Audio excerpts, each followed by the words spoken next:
banks of the Mikosuke Canal have certainly served the Braves well in 2018. Atlanta's won 13 games against the Marlins, and they've beaten them 7 straight times. Players Weekend gets underway tonight, and Mike Foltynewicz thanks his young son Jet as he takes the mound in Game 2 of 4 here at Marlins Park. Hi again, friends, with my favorite player, Joe Simpson, Chip Carey. Welcome to Marlins Park, where Atlanta continues, or hopes to continue, a perfect road trip. Talk about perfect pitching. Atlanta's given up, partner, 2 runs in 4 games. Who better to extend that streak, perhaps, than Mike Foltynewicz, who's the hottest of them all? Yeah, absolutely he is. And you go back to the homestand, he pitched a brilliant game against Colorado. 7 innings of shutout ball. He struck out 9 guys. He is really on top of his game right now. He is especially on top of his game against Miami. He's pitched 2 games against them. He's given up 1 earned run in 13 innings. But overall, he's looking for his 11th win of the season, and he has certainly taken a big step forward this year. Last 4 starts, just 6 walks in those 4 starts. That's a drastic improvement for Mike Foltynewicz, and there are the numbers against the Marlins with 11 strikeouts against them. So you love having him out there tonight.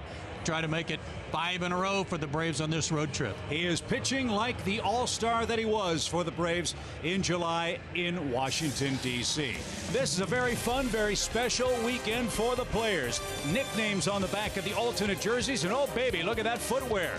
We're going to have a lot of fun, and Kelsey Winger will update us on all the changes you'll see tonight next.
The Marlins from Miami, presented by Kaiser Permanente. Well, welcome back into beautiful Miami, Florida, as we get you right up to first pitch of Game 2 between the Braves and the Marlins. And it is the first day of Players Weekend here at Marlins Park, the second year that the league has done this. So the first thing you're going to notice today are the colorful jerseys. That's kind of like what you would see in a Little League game, and the players are also allowed to put whatever nickname they want to put on the back of their jerseys. Now, along with that, they have a thank you patch on their right sleeve where they can thank anybody who has helped them get to this point in the career. But the coolest part, the customized gear that these guys get to wear. You're going to see customized cleats, customized bats, everything that you could possibly think of. But one of the coolest aspects of Players Weekend is a way for the fans to really get to know these players on a more personal level. So let's take you inside the Braves clubhouse and give you an idea of what you can expect to see from your Atlanta Braves. Yeah, it's nice. I mean, we're somewhat private, but normal, obviously, and but to be able to have like family stuff incorporated with Players Weekend. The horse, everybody knows, has a player, has a athlete. It's like the man, like the good one, and the Olaya means the name of the neighborhood that I grew up. So there's a charity I work with in Nashville, the West Nashville Dream Center. They are tremendous. They help a lot of people within the community that basically just give them all the different resources they can to be successful and like kind of create a community. Never one ever calls me Luke Skywalker, just kind of went hand in hand, but my whole life I got Luke, I am your father. That'd have been a little awkward to put on the back of your jersey, so it's kind of where it was at. But I think the players enjoy this weekend just as much as we do. It's such a long season, and it's a good way to break these guys up, let them have a little bit of fun, and all weekend we'll be breaking down all you need to know about what you can expect to see on the Braves. But for now, you can expect to see Mike Foltynewicz taking the mound for Atlanta, trying to keep this win streak alive. We have Game 2 between the Braves and the Marlins with Chip and Joe next.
He delivers the fastest internet with the best in-home Wi-Fi experience.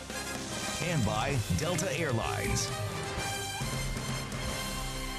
Another tropical evening here in South Florida. Fortunately, we're inside the dome at Marlins Park for Game 2 of 4 in this very important series in the Eastern Division race for the Braves, who start action 3 games in front of the Phillies.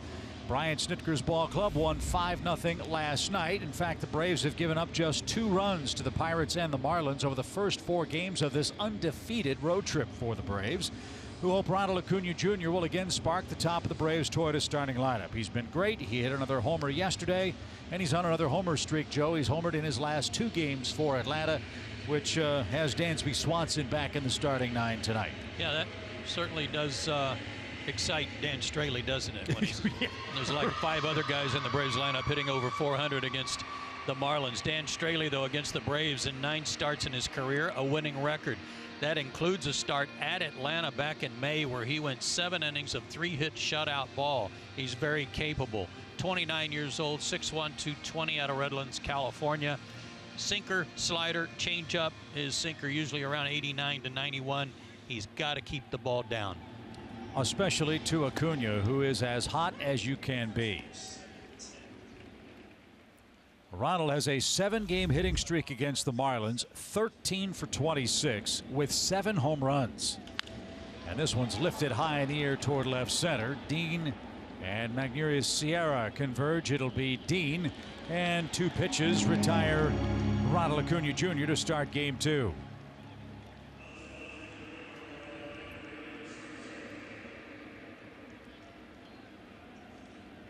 Ender Inciarte is 5 for 9 against Straley. He's got a 6-game hit streak. Ender had a couple of hits last night, one of them a long homer in the Braves' 2-run 5th. Atlanta hit 3 homers here last night. And Straley gets ahead, strike 1. Nick Marley is the home plate umpire. C.B. Buckner at first, Fielden Culbreth at second, Chris Conroy is at third. You see Ender's clever nickname on the back of his jersey, Game Ender. That commemorates that remarkable catch he made against the Mets, where he reached over the wall at Citi Field to end a Braves win in New York. Yeah, that's one of the more clever ones. A good one. And he's swinging a good bat right now, too. He's hitting 6 straight.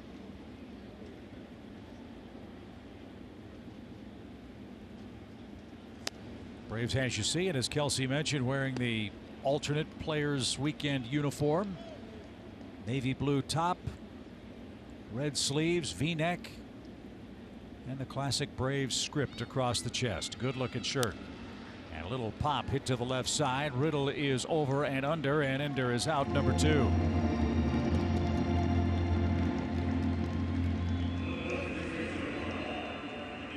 So Straley's gotten the first 2 outs in the air. Freddie Freeman greets him next. A rare offer for Freddie last night. He did walk twice, and he did score a run.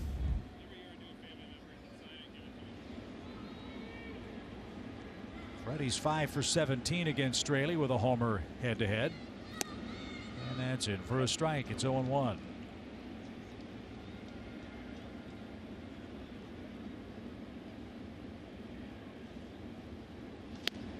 Change up.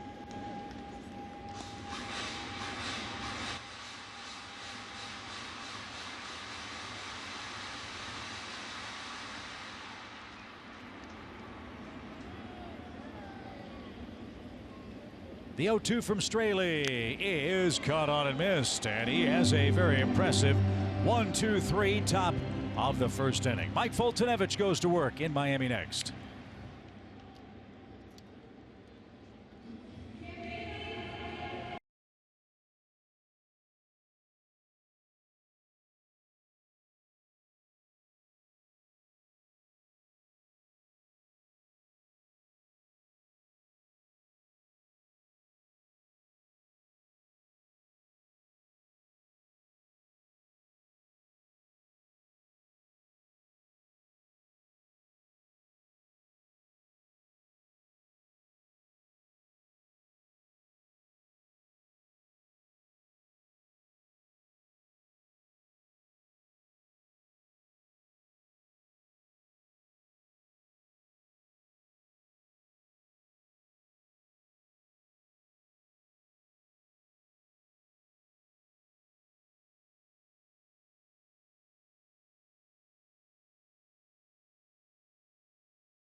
Last 4 outings for the Braves, and the Marlins have not enjoyed facing him. No, in 10 games he's 5-1. That includes 1 outing out of the bullpen, a 3.31 ERA.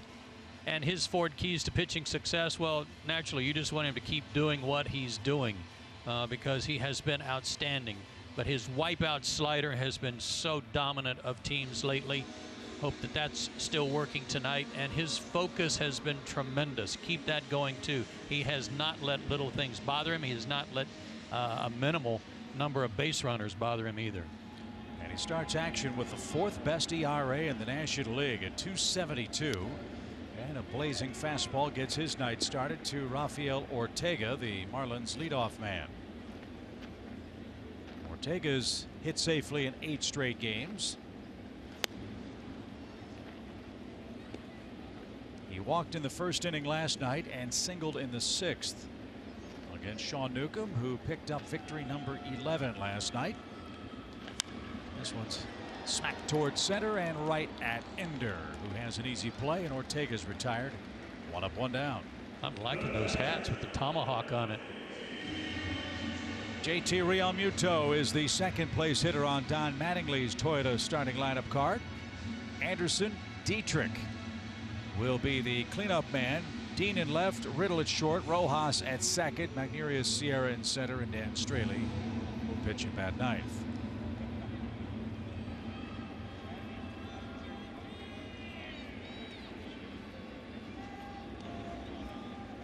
A rare dry spell for this guy. 0 for his last 13. Braves held him down last night, struck him out twice. Realmuto has had some luck against Fultonevich, and yes, he is the real deal behind the plate.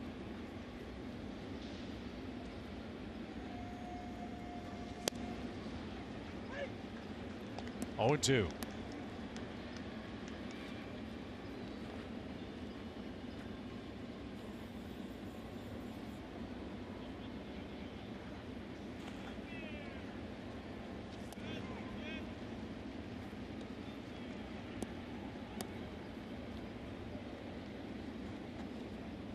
Mike's ERA in his last 4 starts, 1.35. Just 4 earned runs in his last 4 outings. And that missed downstairs at 97. 2 balls, 2 strikes. Yeah, he's got the ball coming out of his hand nicely. Upper 90s. That will set up everything else.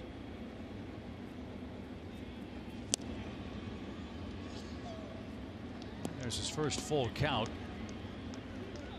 for JT Realmuto. Brian Anderson waits on deck.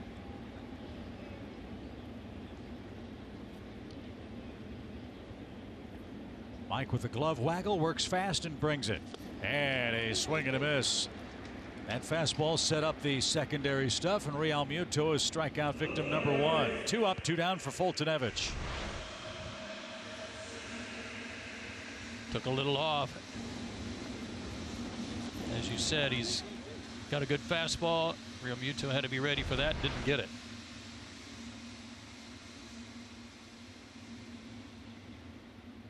So Anderson's the batter. Anderson went 0 for 2 and was hit by pitches twice last night. After Ronald Acuna was plunked in the 6th inning, Anderson got hit by Sean Newcomb. Then in the 8th inning, Jesse Biddle got him with a breaking ball. And Mike is just bringing the heat. 0-2. Yeah, what a coincidence that their Rookie of the Year candidate got hit. Yeah. Purely coincidence. So hopefully that silliness is done with for the rest of the series. These are the final 3 games the Braves have head-to-head with the Marlins the rest of this weekend. As Anderson lucky to tip that 98-mile-an-hour fastball. It's 0-2. Move back to his normal position of third base after some injuries to their third baseman, including Martin Prado, and I'm told when Prado comes back he's going to play first base. Really? Oh, good try, but it's slightly off the plate. A ball and 2 strikes. Yeah, they want this guy to get some extended playing time at third base so they can have a better idea of whether or not they want to leave him there before the next season rolls around.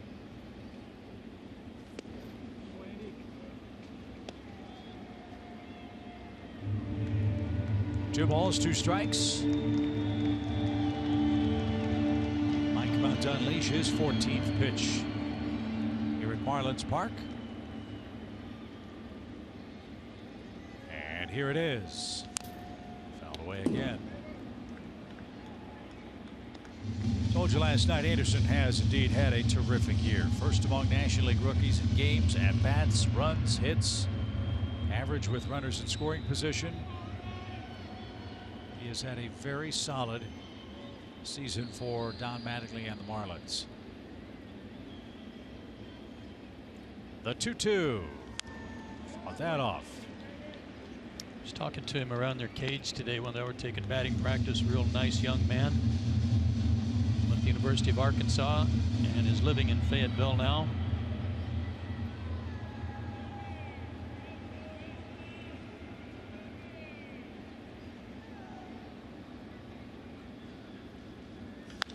Popped him up into shallow center. Ender is charging in and has all the room in the world to make that play. And both Straley and Fultonevich are off to good starts after one in Miami.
Well, they already look alike, but they decided to confuse us a little bit more today, and that is our cricket something to smile about. Now, Dansby said they were upset. They didn't think to put not Dansby and not Charlie on the back of their jersey. So when Dansby got to the ballpark today, he put his BP jersey in Charlie's locker and took Charlie's batting practice jersey. And the funniest part of this, there were some fans at the end of the Braves dugout when Dansby was walking through, and they tried to get Dansby's attention to have him sign a Swanson jersey.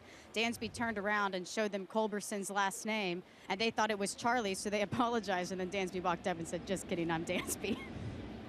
Good stuff. Loved it. They were really grinning about it too. Nick Markakis leads off the second for the Braves. He had a couple of hits with an asterisk. I'm still mad about that double that wasn't. He ought to be too. Hit a double down the left field line that threw up chalk or paint, whatever they used down there to paint the line. Braves appealed it. And this one's poked that way again, but it'll reach the seats out of plate. No balls, 2 strikes. Originally called foul, and it was supported by the replay officials in New York that it was foul with chalk all over the baseball. Which I don't know how that can happen, but what you hope doesn't happen is that that doesn't cost Nick Markakis the batting title.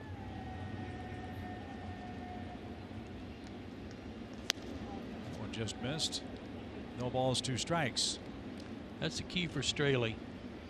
Put a little on, take a little off, move it around, try to get some ground balls. Again, he's got to keep the ball down, otherwise his 89 to 91 mile-an-hour fastball gets hit, as it did in his last start against Washington. He did pitch 6 innings, gave up 9 hits and 5 runs and a couple of homers, and lost 8-2. Sometimes it's not how you pitch, but when. He's been one of their unlucky starters. The Marlins don't score a lot of runs in games that Dan pitches. He's got 2 or fewer runs of support in 12 of his 20 starts this year. It's a tough way to win, and offense you'd figure would be a problem for the Marlins after trading their magnificent outfield of Yelich, Stanton, and Ozuna this offseason. 2-2 pitch. Nick fought it off, and that's in the seats again. We'll do it again. 2 balls, 2 strikes.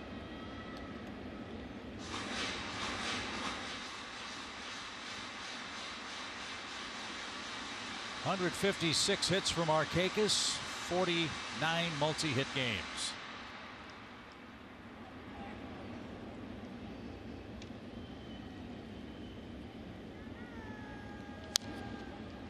And this is what he does so well.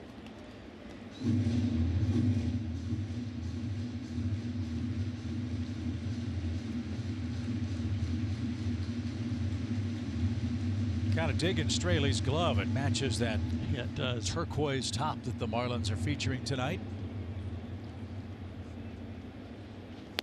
And up and away, full count. Marlins unis tonight have a very Miami Dolphins football look to them, don't they, with that aqua and orange?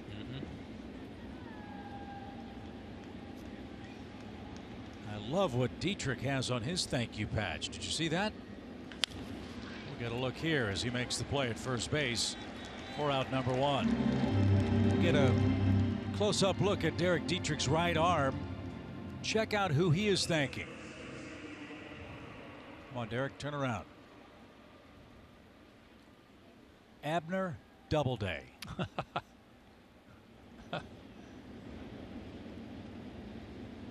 That's pretty cool. We should all do that. You bet. 4 up, 4 down for Straley. Camargo jumps on the first one and hammers that into the right field corner. Johan's going to have a double. He picks up Ron Washington, who's up the third base line, and tells him to slam on the brakes, and he did. And there's the first scoring opportunity for either club. A 1-out double for the Braves third baseman. Breaking ball. Left it out over the plate. Nice job by Johan to flush the dove out of the way. But first of all, he dropped the barrel on it. So after striking out in his first 2 at-bats in the series, Camargo is 4 for his last 4 against the Marlins. And that's his 23rd hit against Miami this year. And remember, he missed most of the first month of the season due to injury. Here's Ozzie. Pickoff play, and Johan is safely back.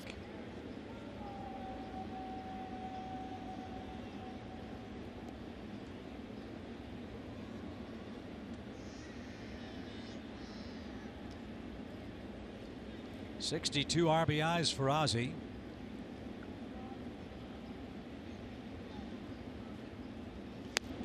And that's upstairs.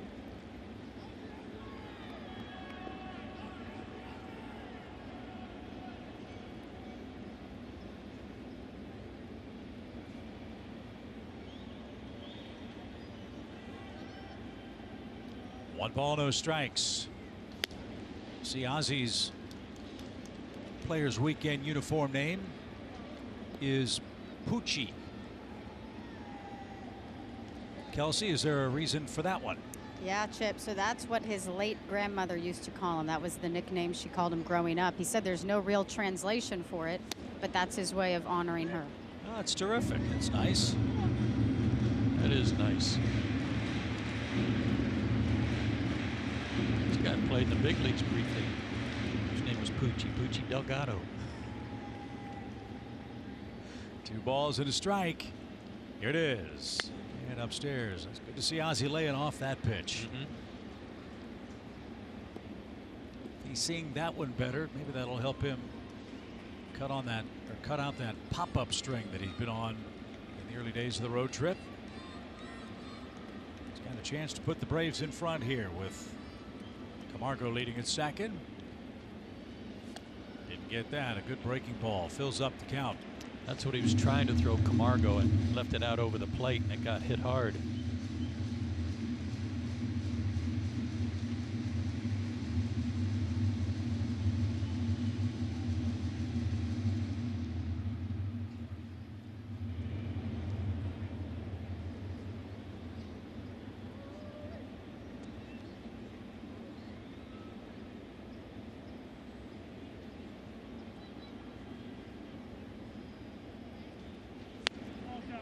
That's outside, ball 4. Straley wanted that pitch, didn't get it called. And the Braves have 2 on with 1 out, and Tyler Flowers is coming up.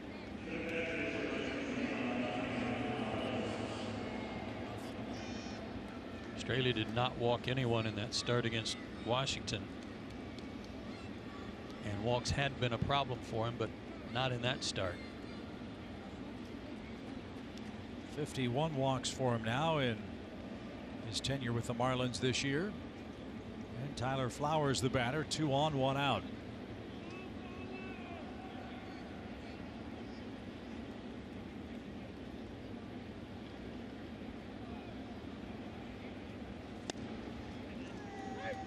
High breaking ball, but good enough to be called a strike.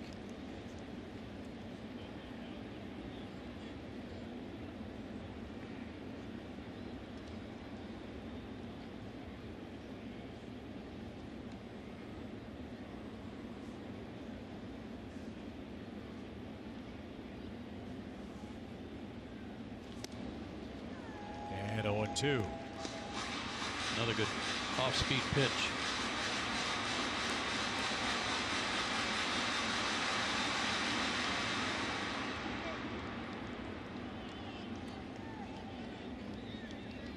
Nineteen RBIs for Flowers. Dansby Swanson waiting on deck. No score yet in Miami. The pitch. Roller hit towards short, might be 2. Second base 1. And it is a double play to retire the side. So Miami pitches around a leadoff double for Camargo. And we head to the bottom of the second inning. Still no score.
.505 first pitch. And you can stick around after the game and watch Despicable Me 3 on the Plaza screen. Then come on back Monday the 3rd for a 105 Labor Day tilt against the Boston Red Sox. For a full list of the Labor Day activities at SunTrust Park, go to Braves.com. You can also go check out that It's Here video again. It is so good, and we keep plugging it, but it's because we want everybody to see it about the 2019 schedule that's come out and the great video that the Braves staffers put together to be excited about it. How about our boy Jeffrey, who does such a great job hosting the Braves when Mark Owens is not available? He was going crazy in the background when the celebration of... Well, that was just normal for Jeffrey. That's a good point. Derek Dietrich skies the first pitch he sees up into straightaway center. Can of corn for Ender. 1 pitch and 1 out. So far so good for Mike. 4 up, 4 down. Here's young Mr. Dean. At 286, couple of homers, 5 RBIs. Austin Dean had a nice year working at AAA. He's getting an extended look for Miami over the final 6 or 7 weeks.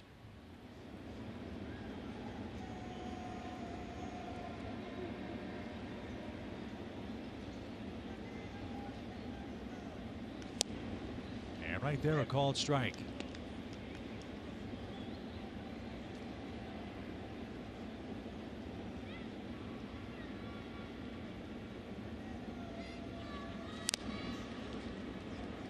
That's fouled at the plate. It's 0-2. Phillies are in Toronto.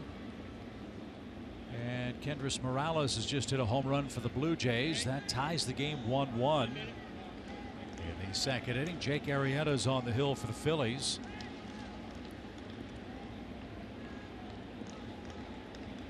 Kendrys Morales has now hit a homer in 5 straight games for Toronto. Good. We want him to stay hot. There you go. 0-2 pitch. He is wasted high. 1-2.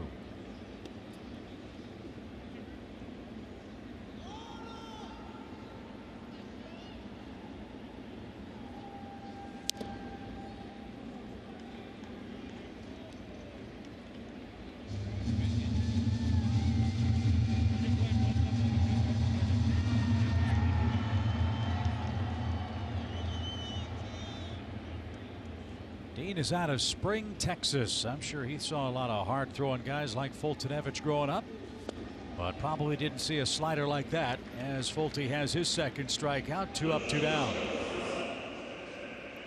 There's the aforementioned wipeout slider. Threw it at the middle of the plate. Probably never was a strike, but looks like it. And Joe, it seems to me that's the evolution of Fultonevich this year. Even when he's throwing a pitch that's not a strike, it's looking enough like one to get swings and misses. How many times early in his Braves career, and even in the early days of this year, when we see him throw the fastball or the slider 6-8 inches off the plate and almost look surprised that they didn't swing at it. Right. And I think the slider control has been so much better that it's close enough to get swings, to back up what you're saying, that it starts off toward the plate and then doesn't stay on the plate, and that's a good thing. Well, he's quickly ahead of the Marlins shortstop, JT Riddle.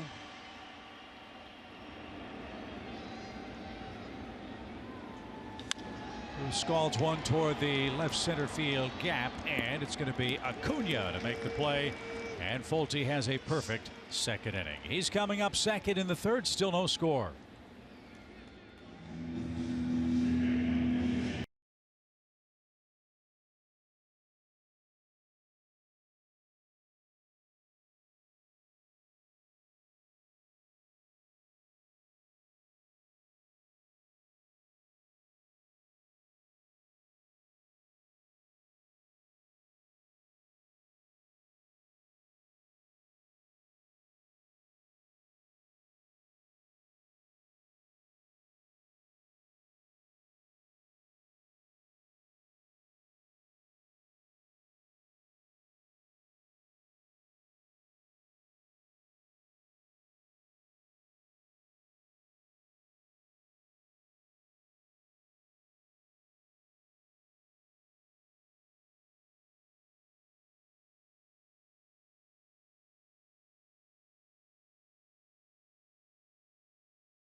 Red hot streak. Let's take a look at that on our Georgia Lottery hitting the jackpot. An 8-gamer. I was talking to him a little bit in the dugout. I wasn't sure if I was talking to Culberson or to Dansby, but I think it was Dansby. And he felt pretty good about that series in Pittsburgh, as he should have. 4 for 11, couple of homers. I talked to him about that slider that he laid off of right before a home run. He said, yeah, that's all part of this. Feels like he's getting where he wants to be. He said the key will be to stay there. 3 home runs in this 8-game hit streak, as you mentioned. Let's see if he can start the 3rd inning successfully with Straley on the mound. He's given up a double and a walk. And the first pitch cut on and missed. Strike 1.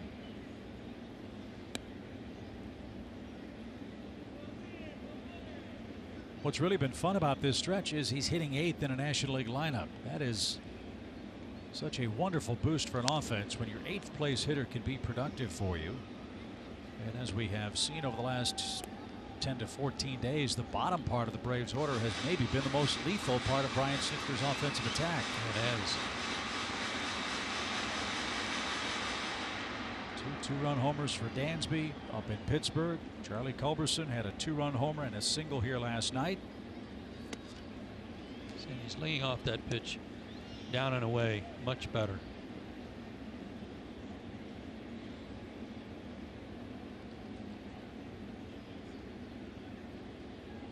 The 1-2. And then he spoiled that one.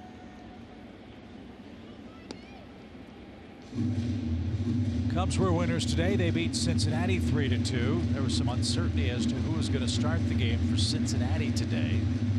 Matt Harvey had been claimed on waivers by Milwaukee, but time ran out for the Brewers to consummate a deal with the Reds, so Harvey made the start, and the Cubs won at Wrigley today. It's a close game the whole game, though. I think David Bodie won it with a walk-off again. Not a grand slam, but a solo shot for the first place Cubs, who the Braves will see on the upcoming homestand. A 1-game makeup on Thursday night. And that's fouled away by Dansby again. 2 balls, 2 strikes. Good at bat. Seeing the ball well.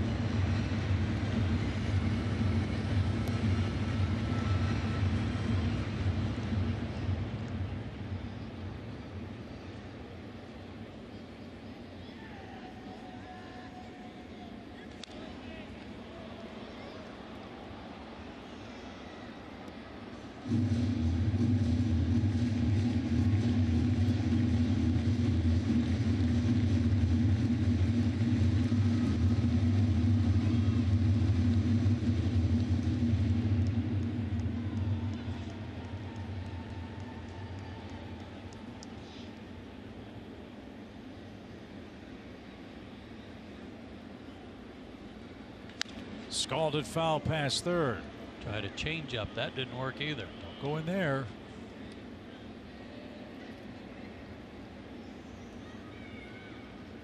Straley's having to rub up a new baseball after every pitch.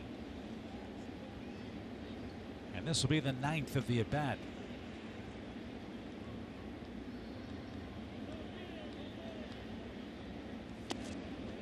And Dansby will see a 10th. Marlins had to make some bullpen changes after the game last night. Marlon Garcia had to leave with a shin contusion. He was placed on the DL. Eliza Hernandez also disabled with a blister problem. They reinstated Kyle Barraclaw and brought Ben Meyer up from AAA. And a swing and a miss takes care of Swanson, who asks if it was a strike. Not sure that it was. And that's number 2 for Straley, but a prolonged at bat for Swanson perhaps will pay dividends later. 1 out. That was a wonderful backup slider. That's what that was. I just stayed up there and backed up and in on him. Got away with it.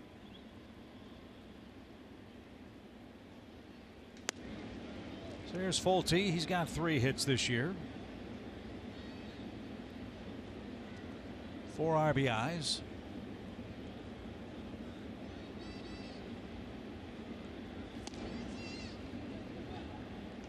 And 2 balls, no strikes.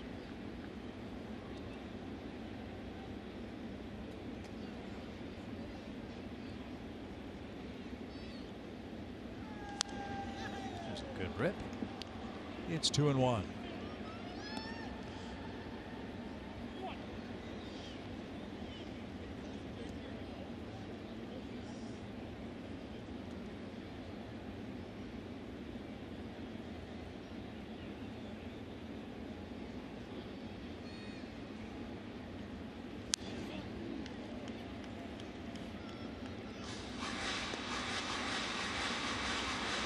There are those Players Weekend Braves hats. Very cool.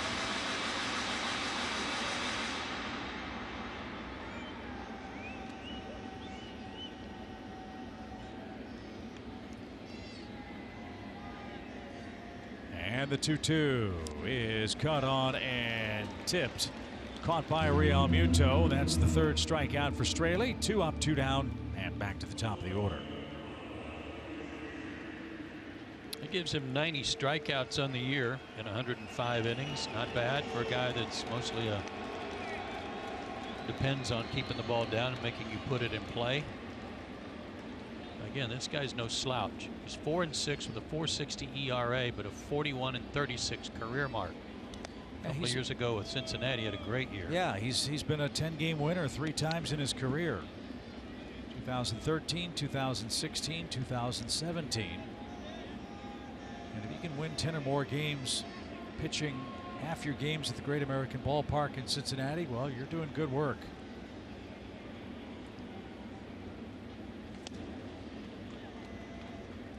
Two balls, no strikes for Acuna, who flied out to left his first time up.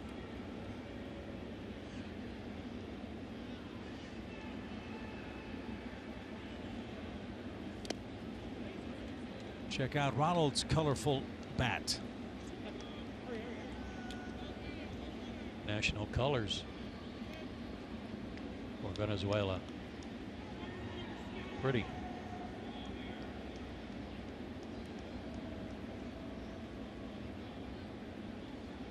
The 3-0. Swung and line toward left, and that's fair. It headed for the corner. Acuna has another hit against the Marlins. He's around second and is going to stop there. 20th double for Acuna. And an 8-game hitting streak against Miami. He's in scoring position for Ender with 2 outs. Fastball above the belt, 3-0. Didn't leave that one to chance. Made sure he kept it a good foot inside the line.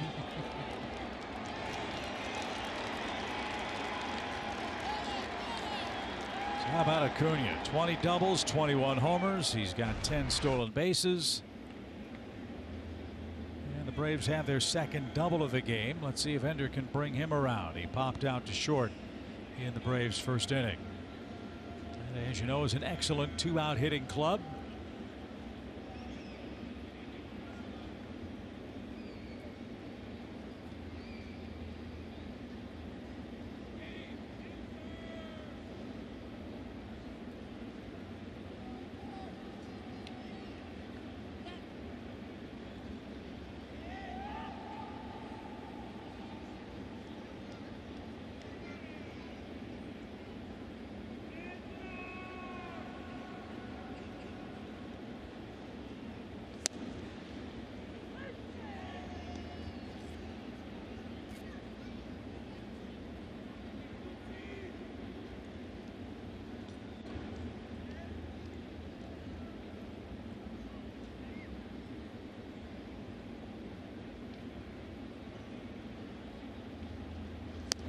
That sailed off the plate. 1 ball, 1 strike. Playing Ender pretty much straight away. Hit a home run into the bullpen in right field last night. 7th of the year.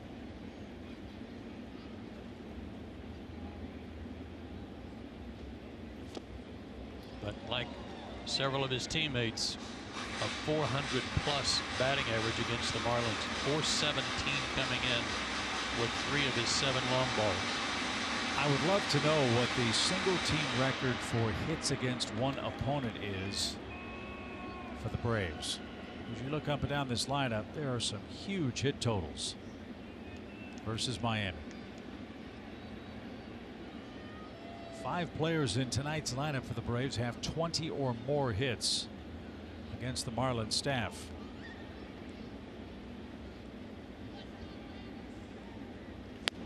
Ender is 25 for 61 against Miami pitching. And now has an even count, 2 balls, 2 strikes.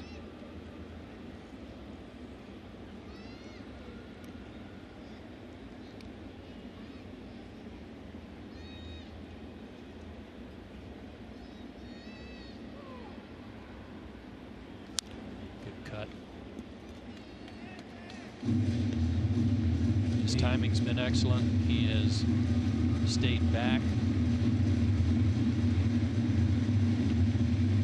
He's let the ball come to him, and it's really resulted in his average going up and having a good second half. There's a 252 overall this year. Acuna in scoring position, even count, 2 balls, 2 strikes. And a good take there, full count. And after the All-Star break, Joe, you're right. 32 games played. He's got 33 hits and a 284 average. And there's a 318 hitter after the break for his career. Well, you know, Straley doesn't want to face Freeman with 2 on. Now the payoff is hammered foul past Eric Young. Nice short change to enter a home run. He's got 8.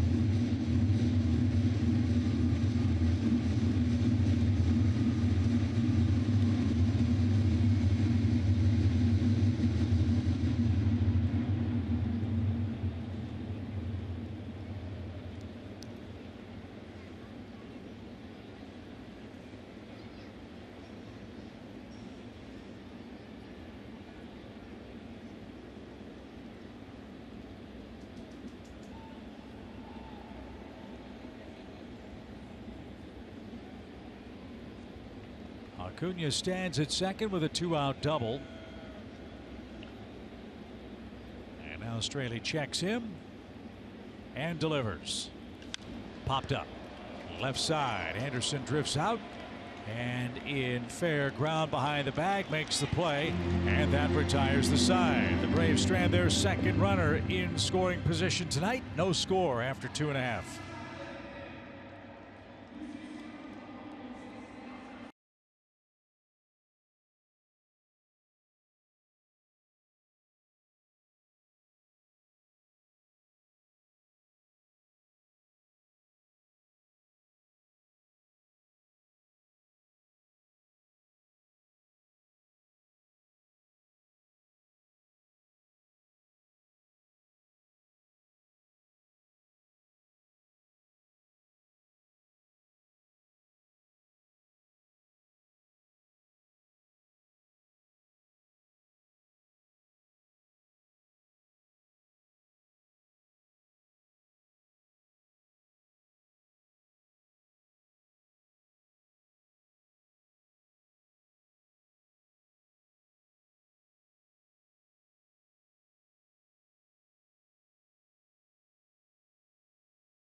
The Marlins from Miami, presented by Kaiser Permanente.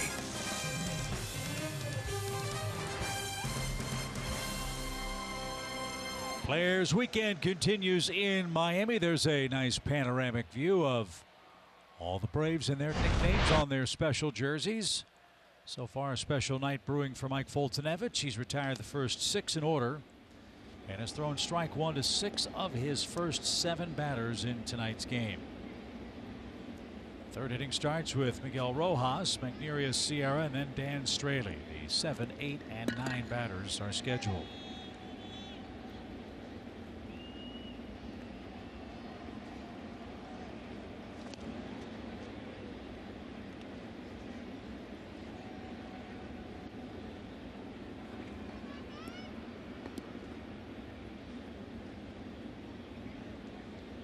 Look at that ratio. 19 to 9. Yep. another reflection of how big a step forward he's taken. Well, All Mike too many times it was about 50-50. Yeah, or 50 pitches after 2 innings and a third. Not so tonight.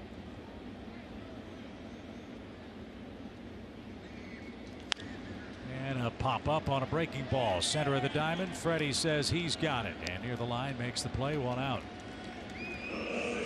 Mike is going to have high pitch counts because he strikes out a lot of people. It's just the nature of his game. When he can get outs like that against Rojas, 2 or 3 pitches into a sequence, boy, that really saves him some wear and tear and allows him to stay in the game. Exactly. And you know, if it takes him a full count or better to finish somebody off, then he balances it out a little bit. But by throwing strike 1, you make the hitters become a little more aggressive. And if he puts it there consistently tonight, he's going to have a very fun evening. Magneuris Sierra hitting a .173 with 2 RBIs. When he hits the ball on the ground, he is a tough out. He has not been particularly patient, however. As he tried to bunt and didn't get it. Sierra has not yet walked for Miami. He has struck out 23 times in 81 at-bats.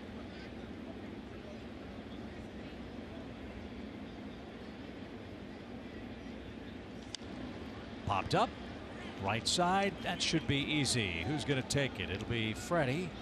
And it's 8 up, 8 down. 2 outs. And Straley's coming up. Yeah, I was gonna vote for the tall guy there. thought he was gonna have a better shot at it.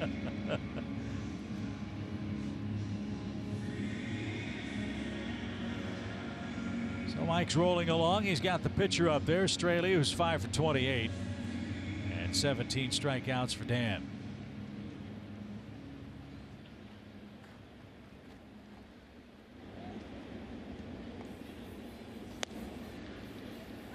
What a difference a pitcher, no matter how hard they throw, when they throw strike 1.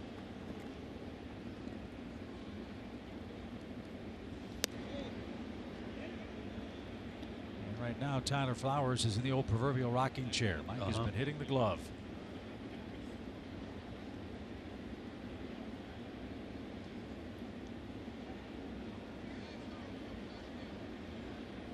I thought Tyler did an excellent job last night with Newcomb, especially in Sean's last inning when he had some guys on. In fact, he had the bases loaded. He had given up a single, a walk, and a hit batsman, and he got out of it. I thought Tyler did a great job getting him through there.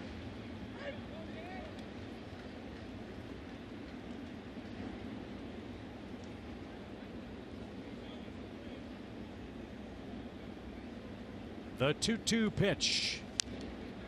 Wow, good cut.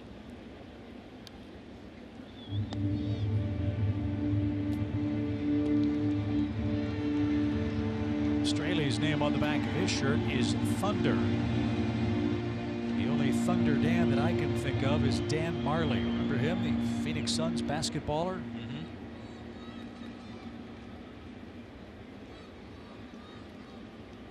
2-2 pitch. Bell ties strike 3, and Straley won't argue because he'll want that pitch when he goes to work in the 4th inning. Fulte is perfect through 3, no score.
took me to a Maroon 5 concert. Jason Aldean. B.O.B. concert at a Braves game. This is going to be a rough one, but Celine Dion, I think it was. The Yin Yang Twins. The REO Speedwagon. First concert I ever went to was Britney Spears.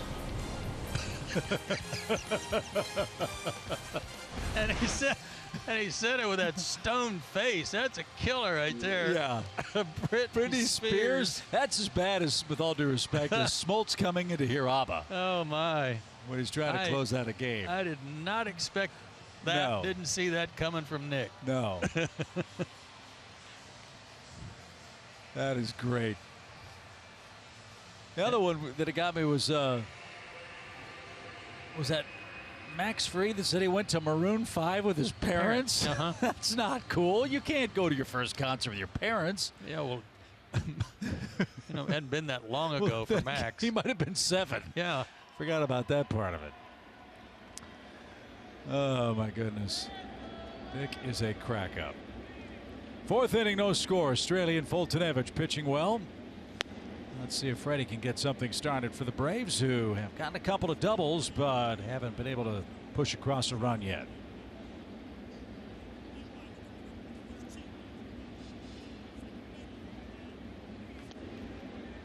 Two balls, no strikes.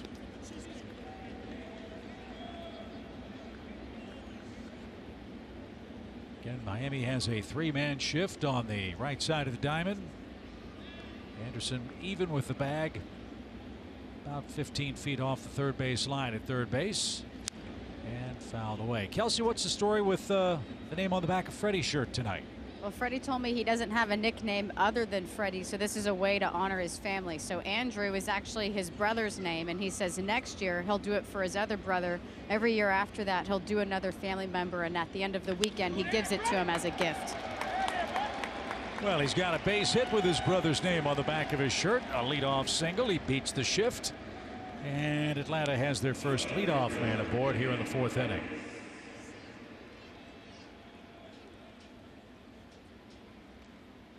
That's a pretty cool gift, by the way. Yeah, it is. It's a wonderful thing. Nick didn't leave any of his boys out either. The 3 T's. All of his sons' names start with T. And he'd like to tee off here in the 4th. Nice. Nick bounced out to Derek Dietrich at first base. He holds Freddie close. The pitch is high. 1 ball, no strikes. Good news in Toronto. The Blue Jays have taken a 3-1 lead over Philadelphia, and Jake Arrieta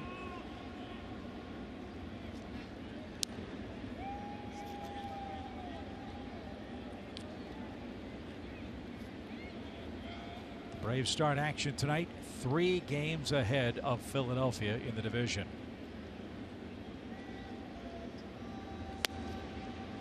And in for a strike. 1-1 your count.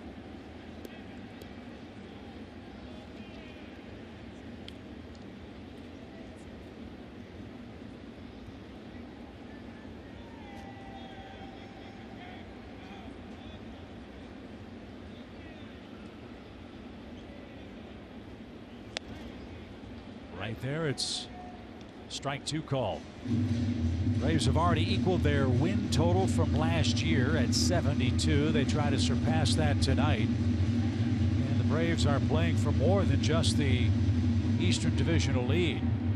Braves are in a neck-and-neck race with the Chicago Cubs for the best record in the National League, and should they be fortunate enough to win the division and have the best record, that means home field advantage, which is obviously very important. Huge.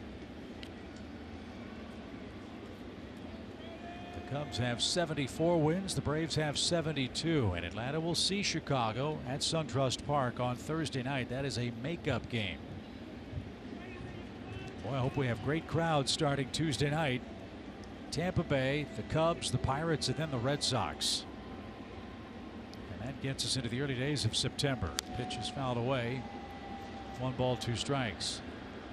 There's another amazing stat for you. Speaking of Tampa Bay, look at the standings. The Tampa Bay Rays have the same record as the Los Angeles Dodgers. Both are 67 and 61. And one's got a real shot at making the postseason. One has 0 shot. Tampa Bay's 22.5 games out of first. The Dodgers are 4.5 out in the National League West. Didn't see that coming. The pitch danced outside. It's even 2-2. Maybe I shouldn't say 0. Maybe I should look at the American League wild card. They are 9 out. That's tough. Not 0, but maybe 0.5. Yeah. All the teams they have to pass. So we'll see Tampa Bay Tuesday and Wednesday nights. Kevin Cash deserves a lot of consideration for manager of the year with all that club has had to deal with. The pitch is hammered foul and out of play.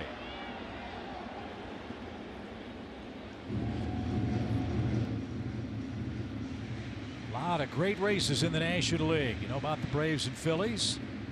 Cubs started play today, 3 games ahead of the Cardinals. They're in Colorado.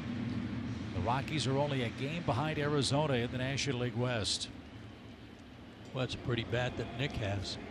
Camo. He's an avid hunter.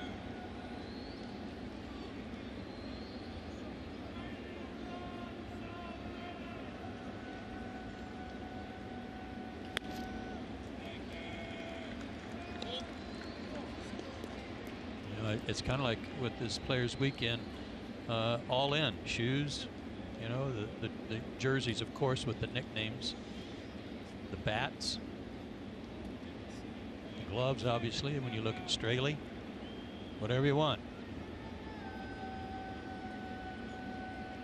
Runner goes on a 3-2, and that's fouled away.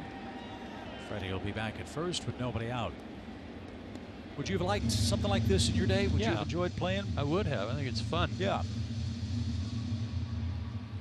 You know, I like Tyler Flowers' catching gear. His chest protector's different for holidays and especially for this for Players Weekend. The luxury of being able to do it.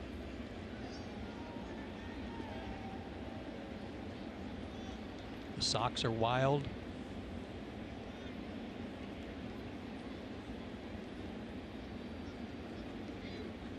Again, Freddie's running. The pitch skied toward left. Great at bat by Markakis again.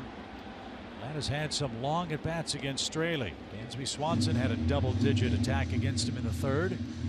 Straley's gone to a full count to 5 Braves hitters already in the game. And about to make his 70th pitch.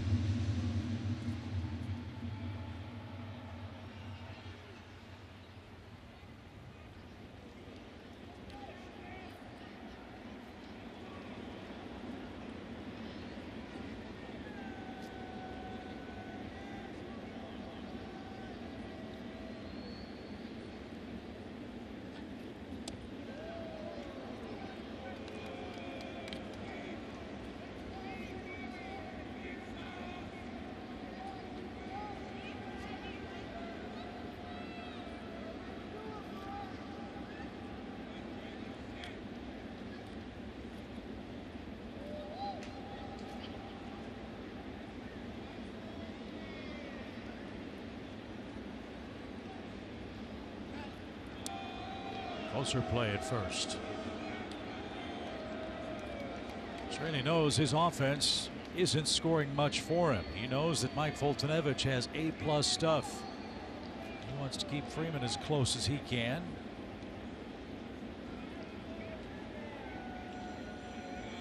One run would be huge. Runner goes again, and the pitch popped up. Shallow left. Dean's coming on. Still coming. Still coming. He's there. And back to first is Freddie with 1 out.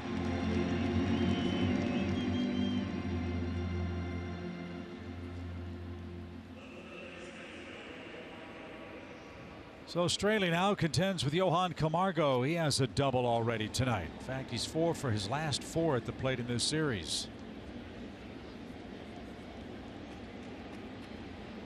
22 two-base hits for the Braves' third baseman this year.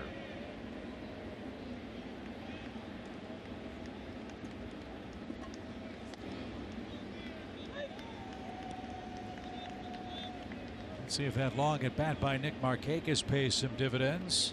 Great stat man Steve Lebo tells us that 17 of Straley's 71 pitches were seen by Markakis. That's almost a quarter of his workload for one man tonight. Then you throw in Dansby's 10 or 11 pitch at bat. Those two guys have really worked him over.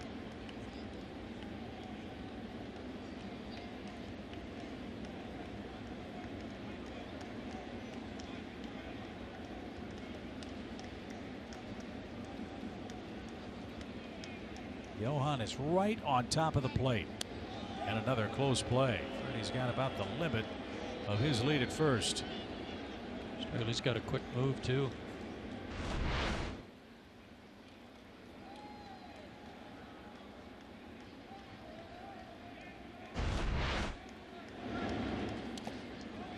Ball in the dirt. Nice stop by Real Muto. Even count.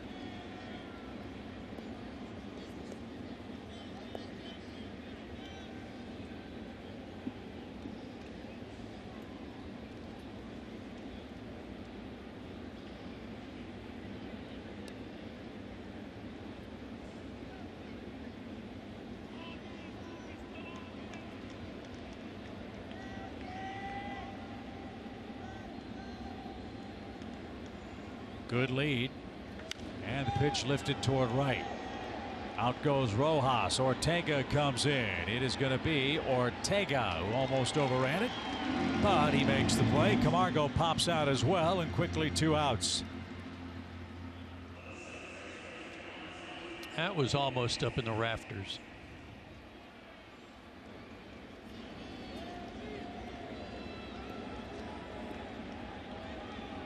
I don't know if anybody's ever hit one up there in fair territory. I kind of like to see it myself. And here's Ozzie. He walked and was erased on a double play his last time up.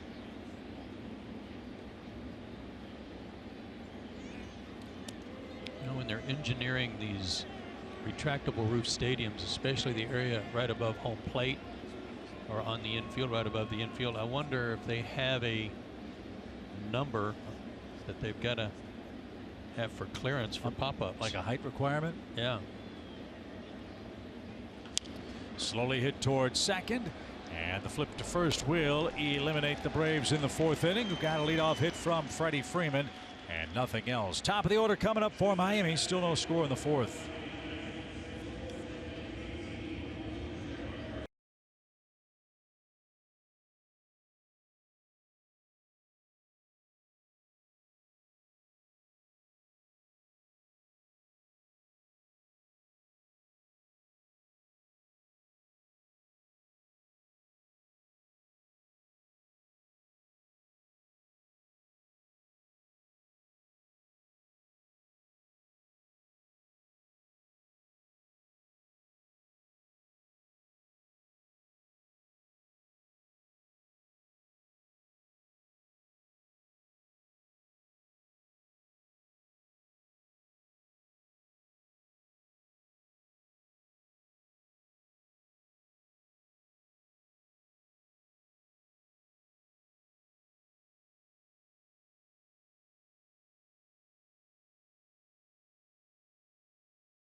Made here featured this evening in Miami. Boy, take a look at this. Great work by the Braves starting pitchers this month, covering 23 games, a 2.63 ERA.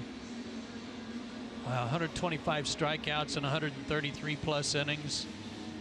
And those guys as a group have gone 11-3. What a good time for them all to be clicking. And again, on this road trip, 2 runs. Yeah. 2 runs allowed. As Mike Foltynewicz goes to work in the 4th inning, 9 up, 9 down for him. Ortega, Real Muto, and Anderson are coming up.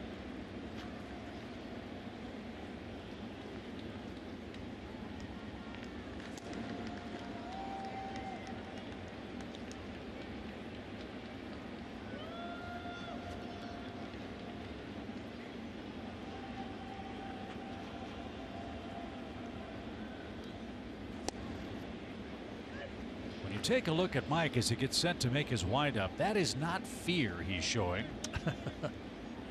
That is, number one, a habit. Number two, I think it helps hide his grip for the batter. He may have had a little problem with it early in his career where he was tipping his pitches because he would shake his glove on a breaking ball, for example, as he was getting his grip.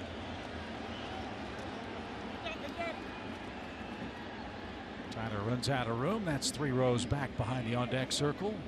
Full count. So if you're going to shake your glove a little bit when you're getting your grip, then do it all the time so as not to tip off what you're about to throw. Were you good at stealing signs, stealing stuff from pitchers? Somewhat. Yeah. I was actually better at stealing signs from the third base coach. Really? Yeah. I had plenty of time to watch. Oh. Practice, practice, practice, right?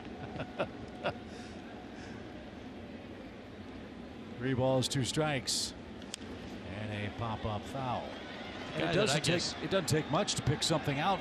No. For a pitcher, does it? No, it doesn't. And you know, I guess one of the best ever for the Braves was Chipper. Chipper was really good at finding just the smallest detail to help pitchers, help their hitters know what was coming from certain guys. Full count, pitch for Ortega. And strike 3, blazes a trail over the inside corner. That's 10 up, 10 down for Fulte. 4 strikeouts tonight. These guys are not arguing either. That ball had some nice backup on it. Good pitch. And I would think too, when you as a hitter find that giveaway for a opposing pitcher, it's kind of a double-edged sword. You want to spread the information to your teammates, but you don't want so much information spread that it gets to the pitcher and he corrects that. If somehow that one of your teammates winds up with that team and messes it all up. We had a coach in Kansas City, a great third base coach, Joe Nosek, who was as good as I've ever seen at stealing other teams' signs from the third base coach. And I remember clearly a couple of third base coaches, when they were giving their signs. To right, Markakis on the run and tracks her down, 2 down. When opposing teams' third base coaches were giving signs, they weren't looking at the hitter, they were looking at Joe Nosek to see if he was watching, because they knew he was good at it. Wow.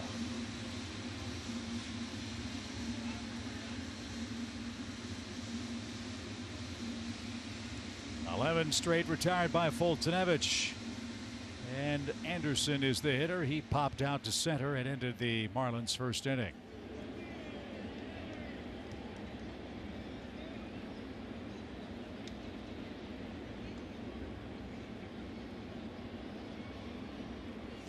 That's in the dirt. Ball 1. Sometimes the easiest signs are the toughest to pick up. For example, when I was in Seattle, we didn't have a very smart team. And our signs were, Chuck Cottier would go through the signs, and there was no indicator or anything, but 1 clap was take, 2 claps was hit and run, and 3 was steal. Really? Yeah. So all that gesturing was just decoy.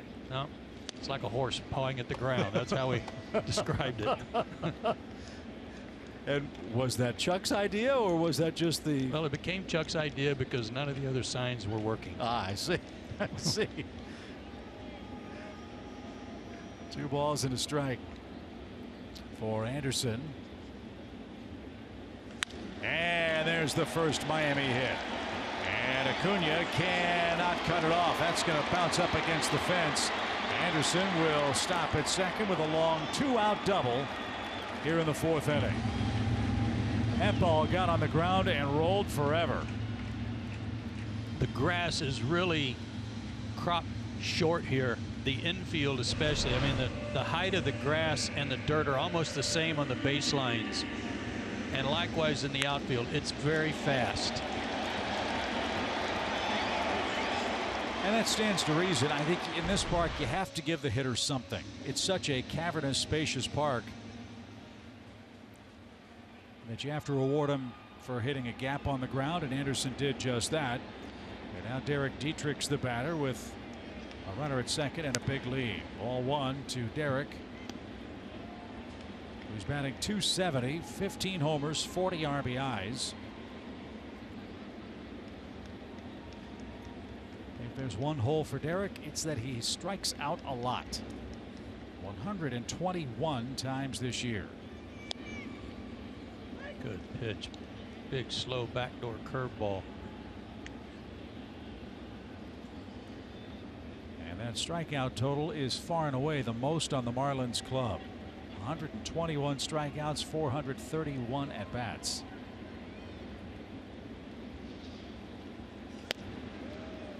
He's hard to get off stride because he puts so much weight on his back foot and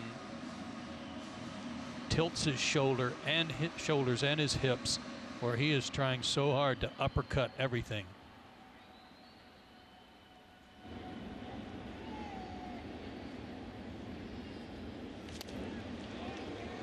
Beautiful pitch. Fooled him there. And the other thing about Dietrich, as we know, if you pitch him inside, this man is fearless. He will wear a fastball. He gets hit a lot. He's been plunked 17 times this year. So the 2-2 is high, full count. Dean on deck in a scoreless game. Braves have 3 hits. Miami has 1, no score. Yeah, you got the rookie on deck. There's 29 at bats. This guy is a dangerous hitter. If you make a mistake, base open, don't give in. And it's a line drive that almost picked off Fielding Culbreth. And Miami puts together back-to-back hits. And they lead 1-0 on a rope off the bat of Derek Dietrich.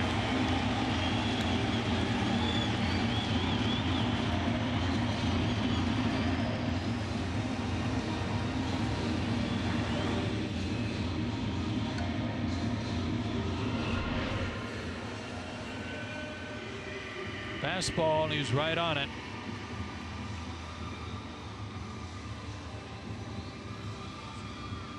Dietrich, a good fastball hitter. I said what I said because I'd almost rather take my chances, with all due respect, with this kid who's not faced Fulte before, and he's right-handed.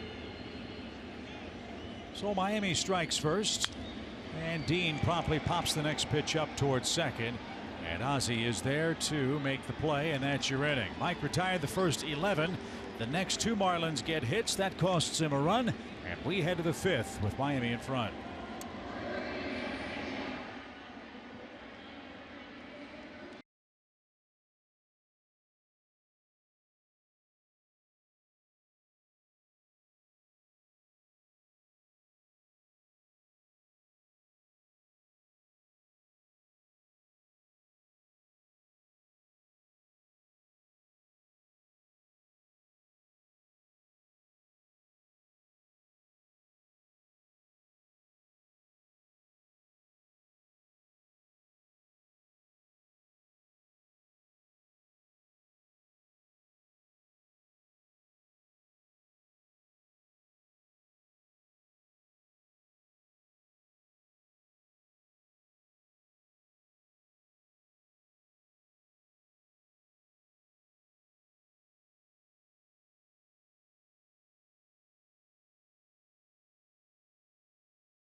5. Flowers, Swanson, and Fultonevich are coming up for Atlanta.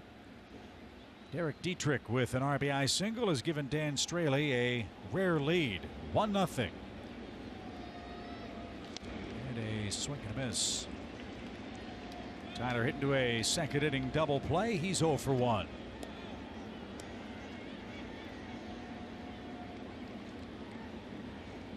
Tyler had a hit here last night.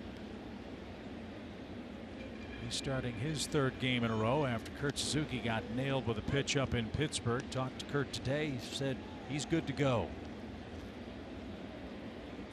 Braves right now have a real luxury. They're carrying 3 catchers with Flowers, Kurt Suzuki, and Chris Stewart. We saw time earlier this year when Tyler was on the DL. Yeah, Tyler didn't hurt himself in that first swing, did he?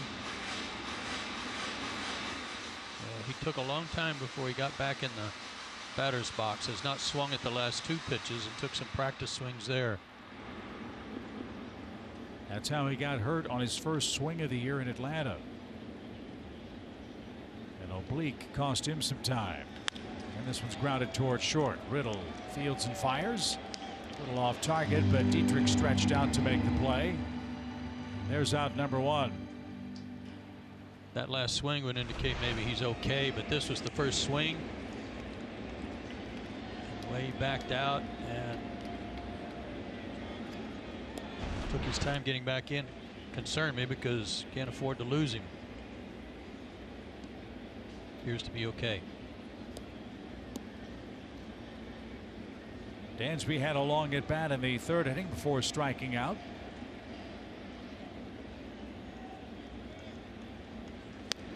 And a good hook has him behind here. No balls and a strike.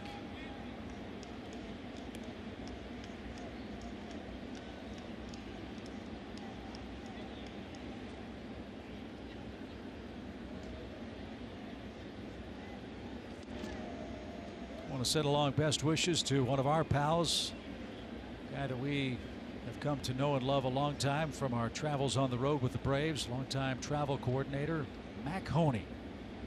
He's been going through some health issues lately.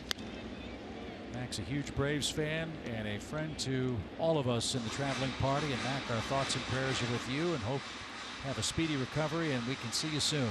You bet. No, he's watching.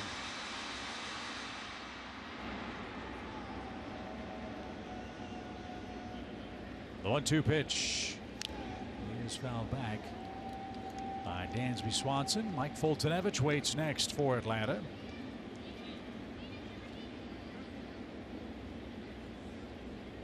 Atlanta won 5-0 here last night after a very early arrival.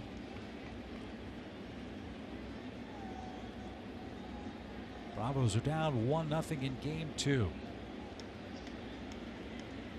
And the pitch. There's that good take you were talking about earlier. Just tracking that ball a lot better. And a lot of times you see the ball better, obviously, if you're waiting to see the ball out of his hand first, but not moving your head as much.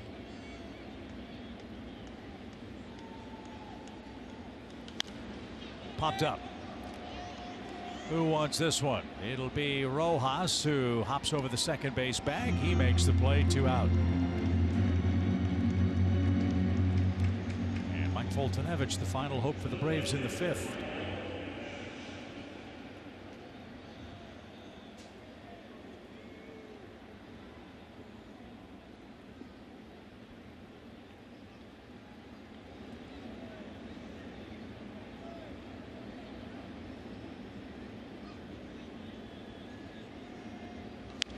Foul back our way. Good cut. And a swinging strike for Mike.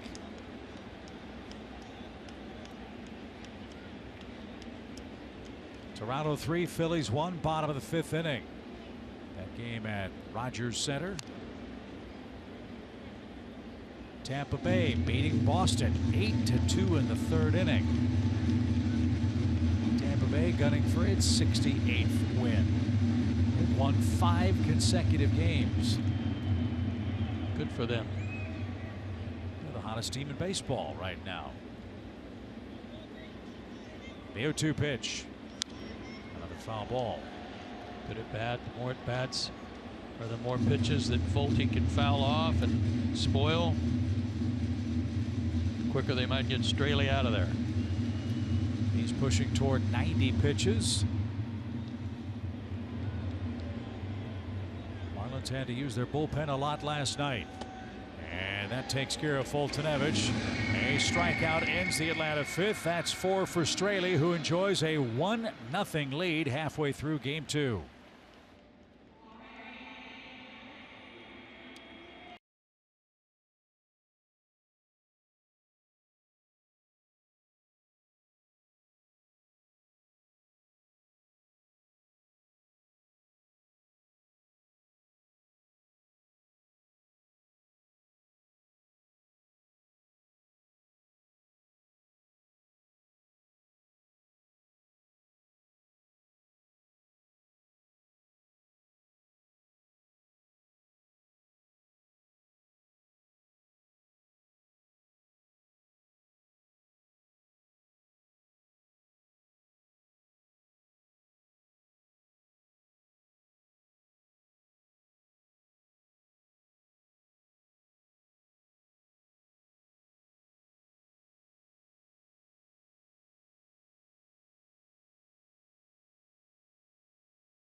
The Georgia Lottery, and by the All-South Highway Safety Team.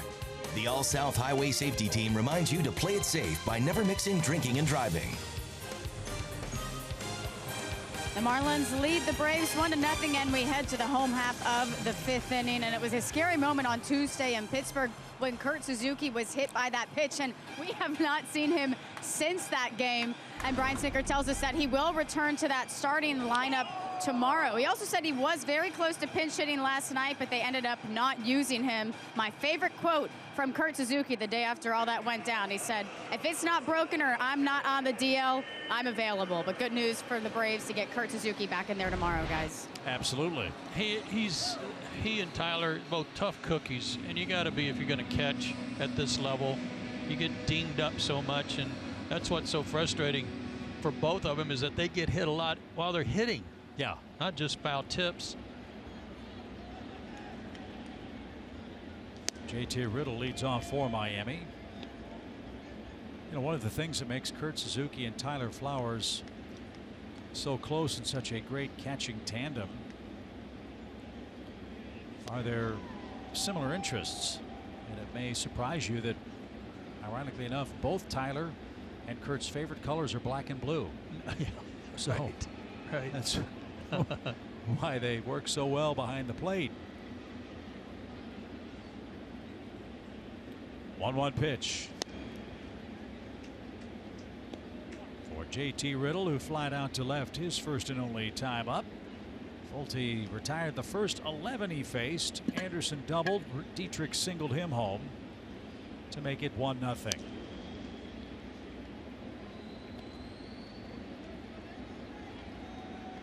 Nick Markakis has 3 T's on his shirt. JT Riddle just 1.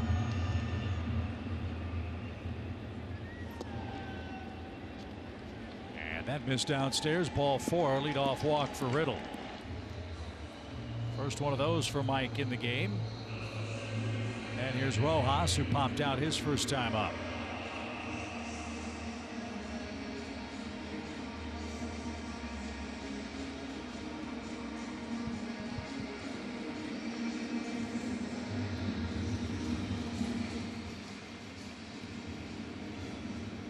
Nice year for Rojas, getting a chance to play a lot in Miami. 4 career homers entering this season. For the Marlins in 2018, he's cracked 10 homers.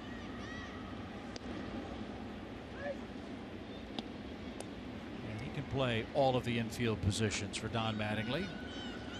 Not surprisingly, that's a trend I think we're seeing all over Major League Baseball. Players who aren't just locked into one position, but can play multiple defensive positions for their skippers.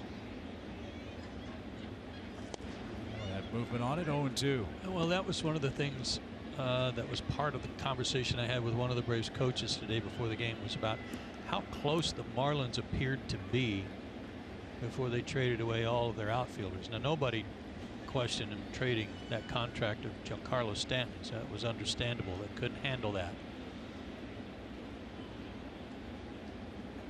But they finished second in the division last year. Granted, it was quite a few games behind Washington, but with the makings of a guy like Real Muto behind the plate, you make the deal for, with Stanton, you get Castro to play second base and a solid defender in Riddle at short, Yelich probably in center. With Anderson coming along, you had a really solid ball club. Maybe you had a pitcher or two, certainly a contender. No balls, 2 strikes. And that's inside. And I was starting that conversation because of Rojas, because he and Dietrich provide real good balance left and right handed off the bench. 2 guys who've been around a while. Not to mention Martin Prado. They were close. They were. 1-2 pitch. He is downstairs, 2-2. Well, we were here in Miami 2 years ago when I think the fates of their franchise were changed forever, and that was the horrific death of Jose Fernandez and 2 others in that boating accident in the wee hours of the morning before the final game of the year. That was as bad as it gets. 2 balls, 2 strikes. And a swing and a miss takes care of Rojas for the first out of the inning. And 5th strikeout for Foltynewicz. Sierra's coming up. And look, take away the baseball stuff with Jose Fernandez. We know how good a player he was. One of the hardest commodities to find in our game, a true legitimate top of the rotation #1 guy. But for what he meant to this team, this community, and this part of the world was an even bigger loss. I don't know how you recover from something like that as an organization. Yeah, they had the guy they needed for this community and they lost him. But as Derek Jeter and Bruce Sherman have said, they are just getting started. Small incremental changes here in Miami, in a place that I think, Joe, should be one of the crown jewels of baseball. Look, let's face it, we have a incredibly diverse sport. This is one of the great melting pot cities in the Americas. I would think this would be a tremendous destination for anybody to want to play. As this one's on the ground to second. There's one, and the throw to first not in time. There's the speed of Sierra. He hit it on the ground and outran the baseball to keep the inning alive, and that'll bring up Straley. That was a good turn by Dansby. There was no messing around whatsoever on that ground ball. Ozzie put a lot on that throw too. And Dansby did everything he could. Good stretch by Freddie. They just weren't going to get that guy who's one of the fastest players in the league. In all of baseball. And that'll bring up Straley with 2 outs and Sierra at first base. But if Derek Jeter and his group can get it turned around, this will be a great place. They've won here before. When they have star players and when they can keep them, well, fans have turned out when they have a chance to win. They've got 2 world championships. The heartbreaking part for their fans is that they win a title and the team got broken up the year after. Yeah.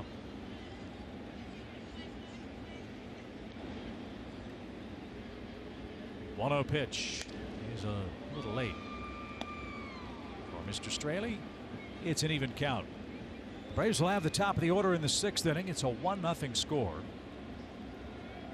Foltynewicz pitching great. He's given up just 2 hits and a walk with 5 strikeouts.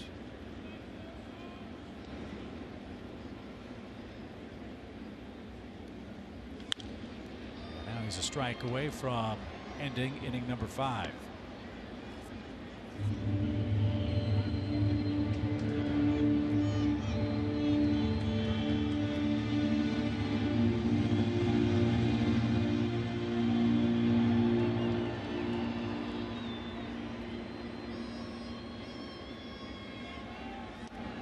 Snap throw to first, and Sierra is safely back. He was part of the Marlins haul for Marcell Ozuna, who went to the Cardinals. And the Cardinals folks are blistering hot. St. Louis has won 8 straight road games. They're 17-4 this month. And they're in Colorado tonight for a date with the Rockies. The 2-2 pitch. Inside out swing, out of play. You know, the Rockies pulled off those 2 miracle wins against Atlanta in late innings. And they did it again last night with Ian Desmond's 2-run homer to beat the Padres. They're on a hot roll. You know how tough it is to win a game when you trail after 8 innings in today's baseball, right? Colorado's won 10 of their last 12 games. 9 of those wins were comebacks. 5 of them came when trailing after 8. Is that right? That's amazing. And those are the kinds of wins that any team will tell you, well, maybe it's going to be our year, because there's some late inning mojo going on for Colorado. Well, we saw it firsthand, unfortunately. So it'll be Miles Michaelis and Anthony Senzatella at Coors Field tonight. As Fultonevich readies with a 2-2 pitch, and he's gone full to the pitcher. Straley's doing to Fulte what Mike tried to do to him, fouling off pitches.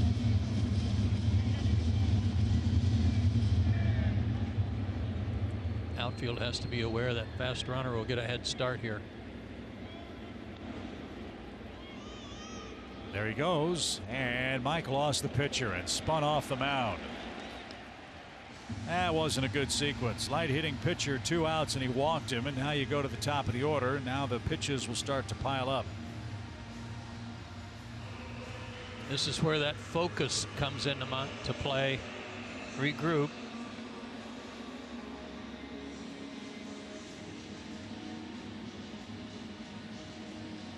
Good move here by Tyler to go give him a breather.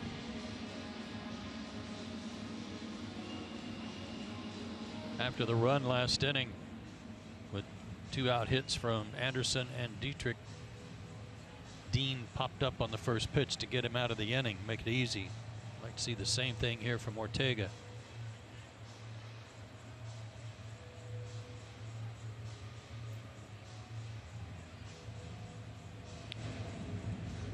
Mike's thrown 22 pitches in this inning. A couple of walks have bumped up the pitch count for him.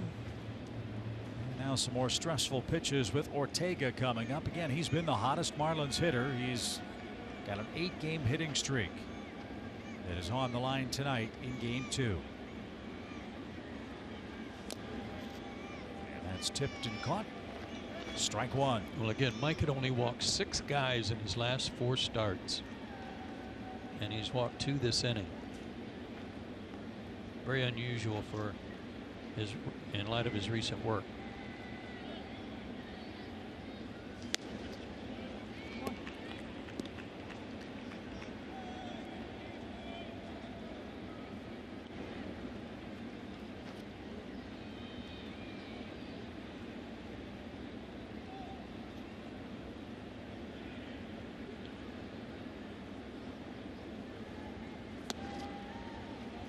That's a good pitch.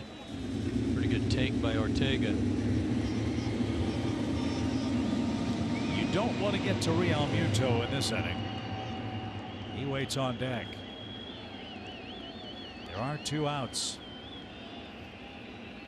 The speed of Sierra kept the inning alive on a infield grounder. A walk to the pitcher. Now a awkward swing by Ortega has Fulte a strike away from going to the 6th inning. Good off-speed pitch there. He hasn't used his curveball too much tonight, but when he has, it's been effective.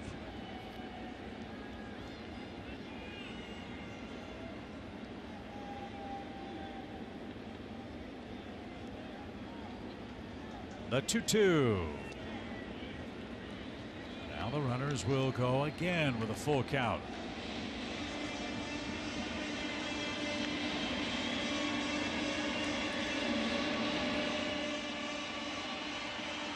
Infielders got to knock it down if at all possible on a ground ball.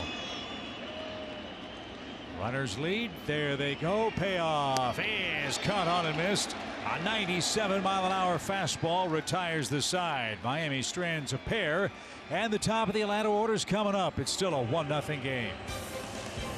Atlanta Braves baseball is brought to you by your local Toyota dealers. Let's go places. And by SunTrust. Confidence starts here.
Hat deal. Outfielder from the Yankees and a good-looking player. Yeah, they're trying to rebuild up in Toronto, and they've got those three terrific youngsters. They've got Guerrero, they've got Biggio, and they got Bichette in Double-A, and all of those guys are knocking at the door. So it might be a very quick turnaround for Toronto next year. I was talking to a scout from Toronto when the Braves were at home last homestand, and he was talking about those three guys all playing together too, by the way, and all are getting very close. At New Hampshire, I think that's their Double-A affiliate. I think perhaps Guerrero has been moved up, but they had started together. And he's at Buffalo, I think, as Acuna tries to bunt. Straley sniffs it out. Glove flipped to first in time. Good try. Good play by the pitcher. And that retires Ronald to start the Atlanta sixth. Straley's having a good night. Pitched around a 1-out double, pitched around a 2-out double. Makes a good defensive play. He's earned a walk.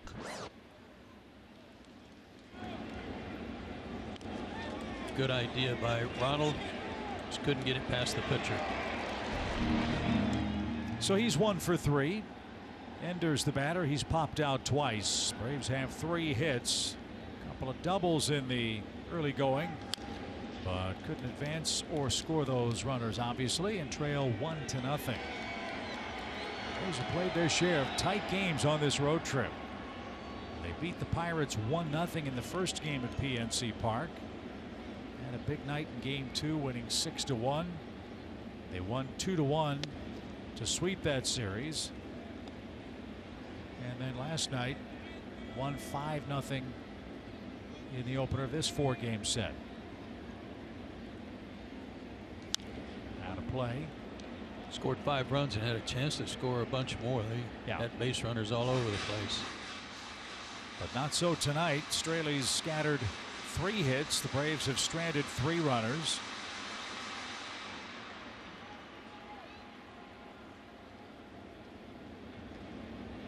Braves are 0 for 2 with a runner in scoring position tonight.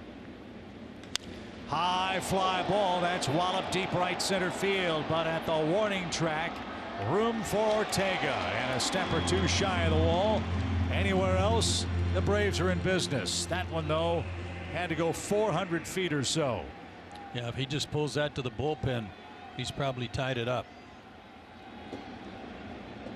Another good swing.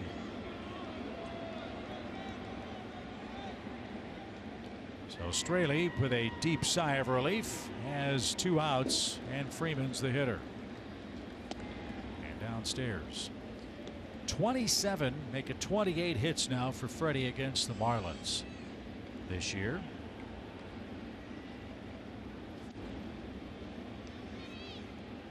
I asked earlier what the record for hits against one team in a single season for the Braves is. Well, the great Jonathan Kerber back in Atlanta looked it up for us. In 1959, Henry Aaron had 39 hits against Cincinnati in one season. And in 1925, Dick Burris had 39 hits for the Boston Braves against Philadelphia. 39 hits against one team. Man.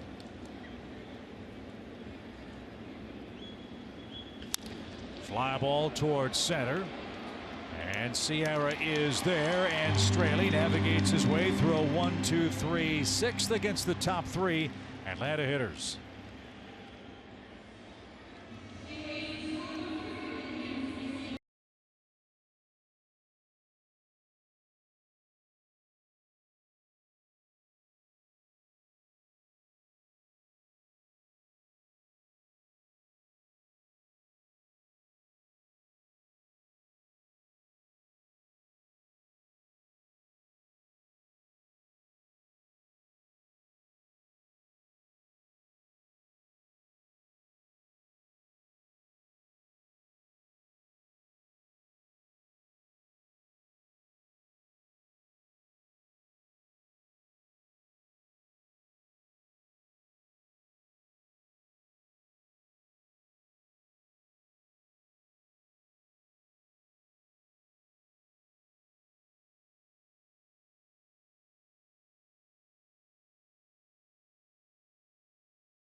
Was the bank of here. There are a lot of hugs and handshakes on that Marlin dugout bench a moment ago as Dan Straley retired his 9th consecutive Brave.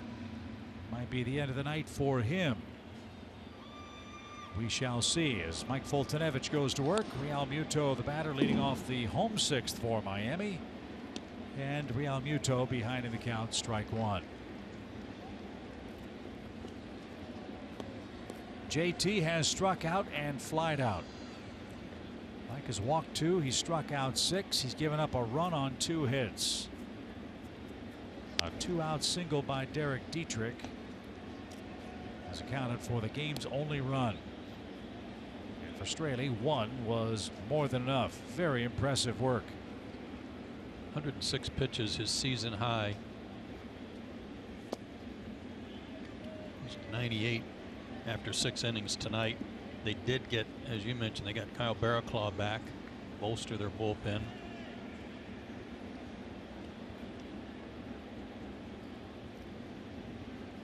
Two balls and a strike. And a fly ball to center. Park will hold that for Ender, and he'll make the one-handed catch.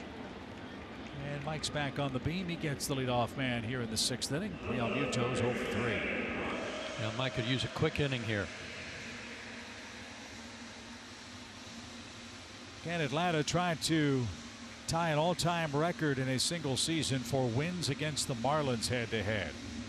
Braves beat Miami 14 times in 2012. And during this 7-game winning streak against the Fish, they've outscored the Marlins 51-20, including the 1 run Miami has scored tonight. So it truly is rare to see the Braves have this kind of an offensive dry spell against the Marlins. They're averaging around 7 runs a game head-to-head with the Fish in 2018. We talked about Straley last night, that he'd handled the Braves before. He'd had good luck against them. He has a career winning record against the Braves, albeit a bit of a high ERA, but a 7-inning 3-hit shutout performance on May 18th at Atlanta to get a win.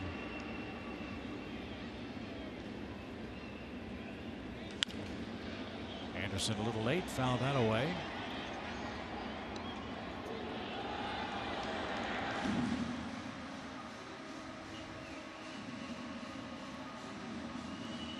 Marlins feel like this guy has a chance to be a really good player, not just a above average player, but a perennial all-star type player. He can really swing the bat. And the question is, will he be able to play third base on an everyday basis for them? That would help them. And if not, he'll go back to right field. 3 balls, 1 strike. Ground ball to third, and Camargo drops the ball. He had it in the glove, and it boomeranged out. And there's a break for the Marlins. Anderson will reach on a rare Camargo error at third base. He stayed down on it, on a ball that was kind of hugging the ground. Did it hit in his web? No.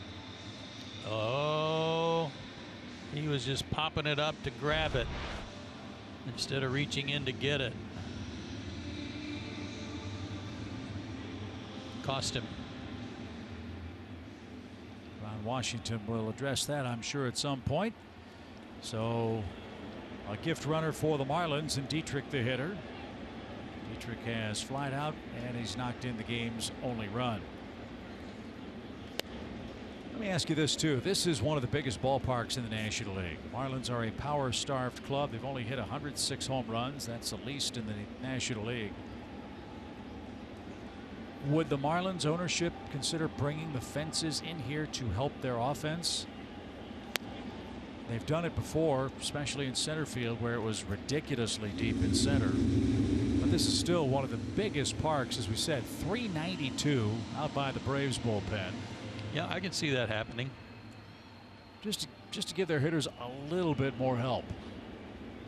Of course, what you give your hitters, you also give to the other club. Sure. But at home, you hit last. Well, at home, you hit here 81 times. Right.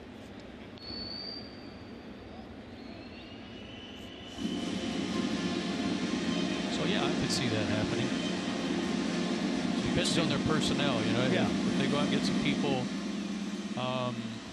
in this offseason that are that type of player, sure.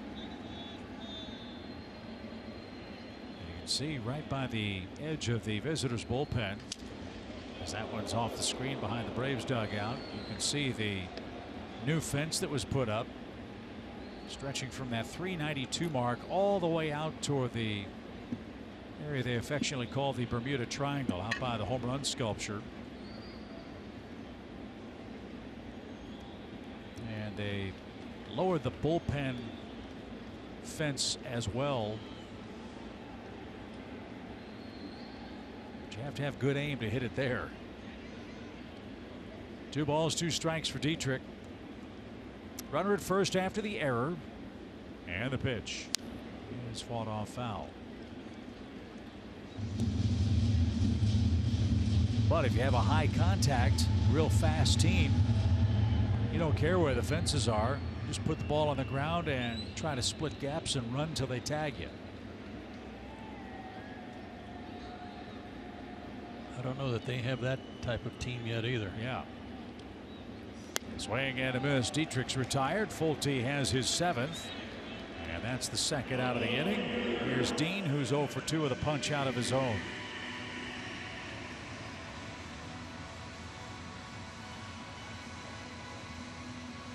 Well, look, we have been where the Marlins are right now. The Braves were there 2.5, 3 years ago. It's not going to be easy. It's not going to be fun. The Marlins have to hope that the prospects they got back, acquiring 30 some odd players in their deals this offseason, will pan out and fortify their farm system. They're going to be picking very high in the draft again. They can't miss on those kinds of players. And one thing, as we talked about last night, I really respect the fact that Derek Jeter is trying to achieve total transparency with the franchise. Something as simple as announcing the actual attendance, I think speaks volumes about what they're trying to do here. As that one got by Flowers and is up against the backstop. And it's an even count with Anderson now at second base. Anthony.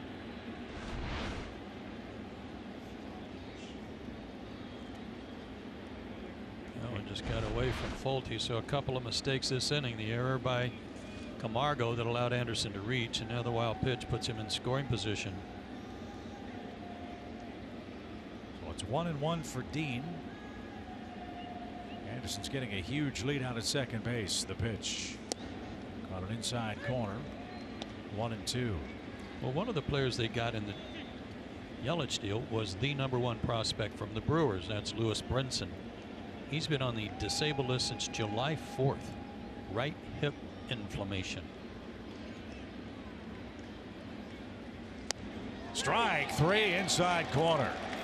How about that sequence for Fultonevich? 2 inside corner breaking balls, and Dean couldn't pull the trigger. 8 strikeouts for Mike. Anderson's left stranded, and the Braves are down 1 after 6.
Weekly stats, roster updates, and more.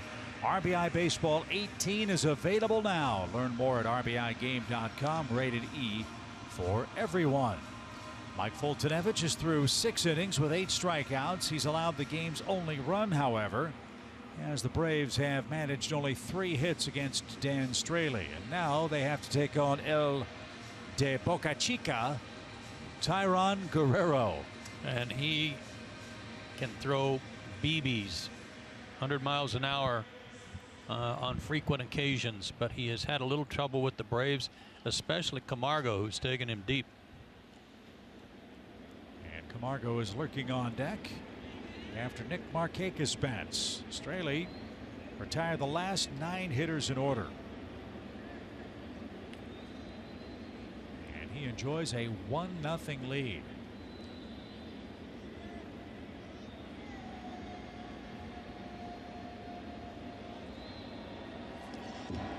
And we saw that a lot in Atlanta, missing to the left-handed batter's box. 6'7", 190.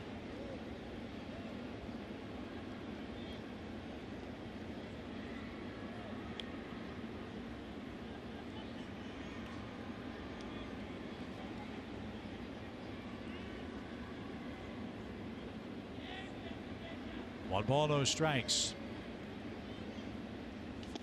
And he missed inside again. There's no doubting this guy's arm. He has a big arm. But there are very big questions about his command and control. And he's in a 1-run game trying to get through the middle of the Braves order. Markakis, Camargo, and Albies.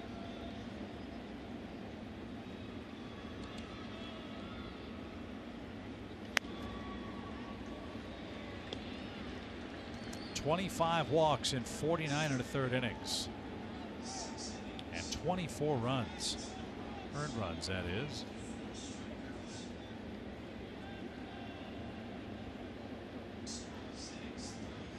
.30 pitch.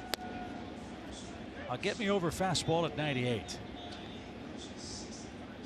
Freddie Freeman's also taken this guy deep. But you're right. If he ever figures out a way to harness what he's got, he'll be something else.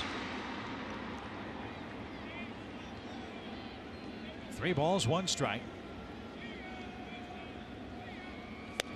And Markakis was on his way to first base. It should have been. Guy that's awfully wild got a close call there, and Markakis can't believe it. Now he faces a 3-2 count. 99, but off the plate. Nice frame job there by Real Muto.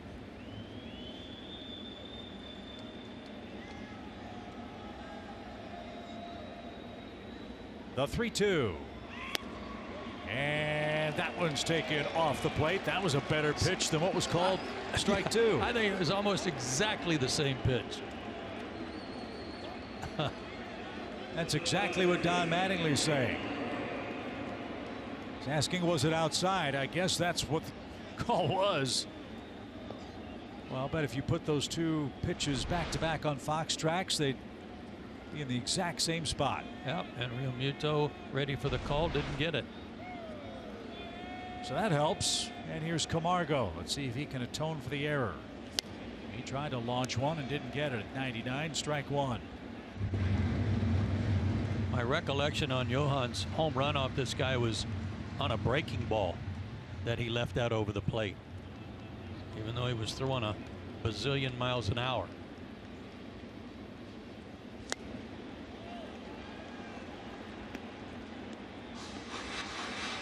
So he swung at the first 2 pitches after he walked the leadoff man.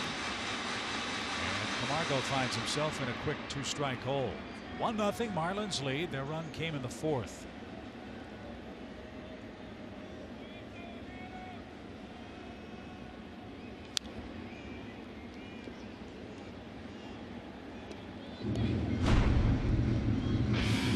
Let's flash back to Atlanta on the last day of July.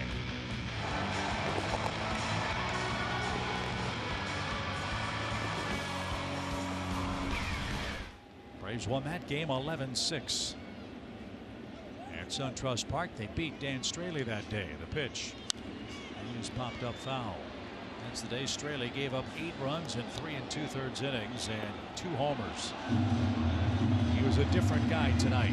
Yeah, like I said though, if he doesn't have the ball down, he's not mixing his pitches as well as he was tonight, and he gets hurt as he did it against the Braves last time.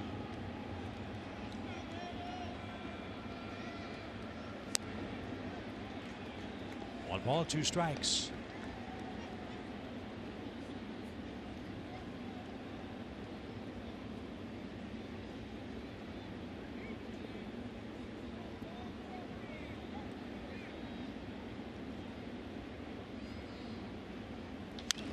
Popped up. Left side again. Anderson in foul ground surrounds it and makes the play. Braves been popping out a lot in this game. 1 on, 1 out.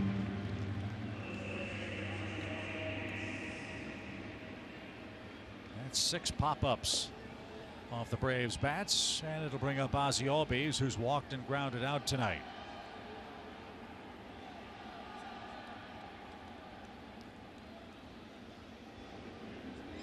Quiet road trip at the plate so far for the Braves second baseman. Ozzie's 2 for 16 on the road trip, including his ground out in the 4th inning tonight.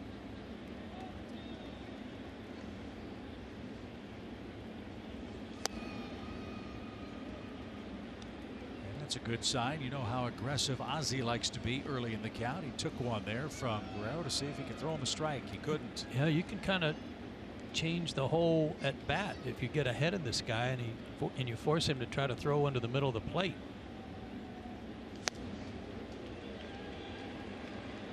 But he does have that 100-mile-an-hour stuff to counter just about anything. Yeah, that's the old equalizer. Yep.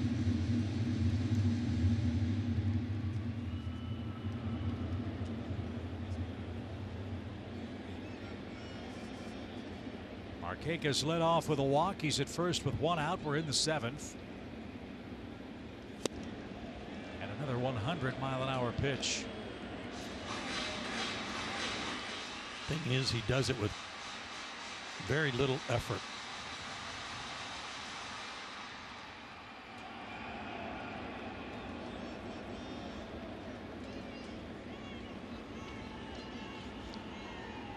A ball and 2 strikes.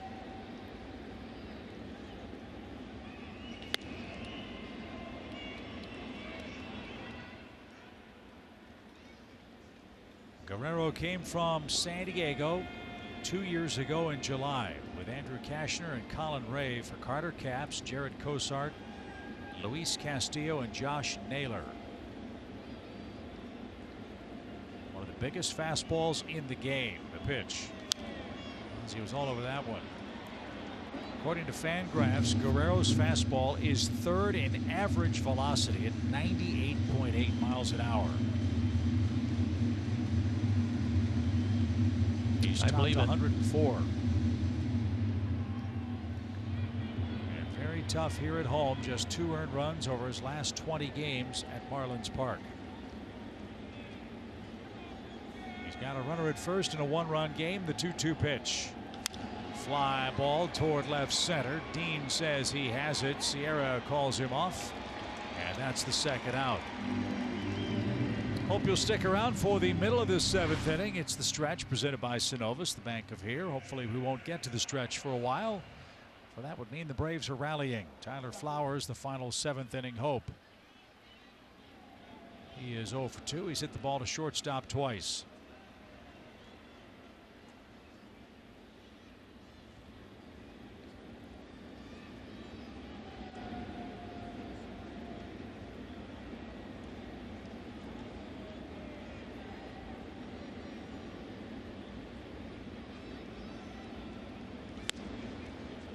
Who's the tallest guy you faced off the top of your head? That's a good question.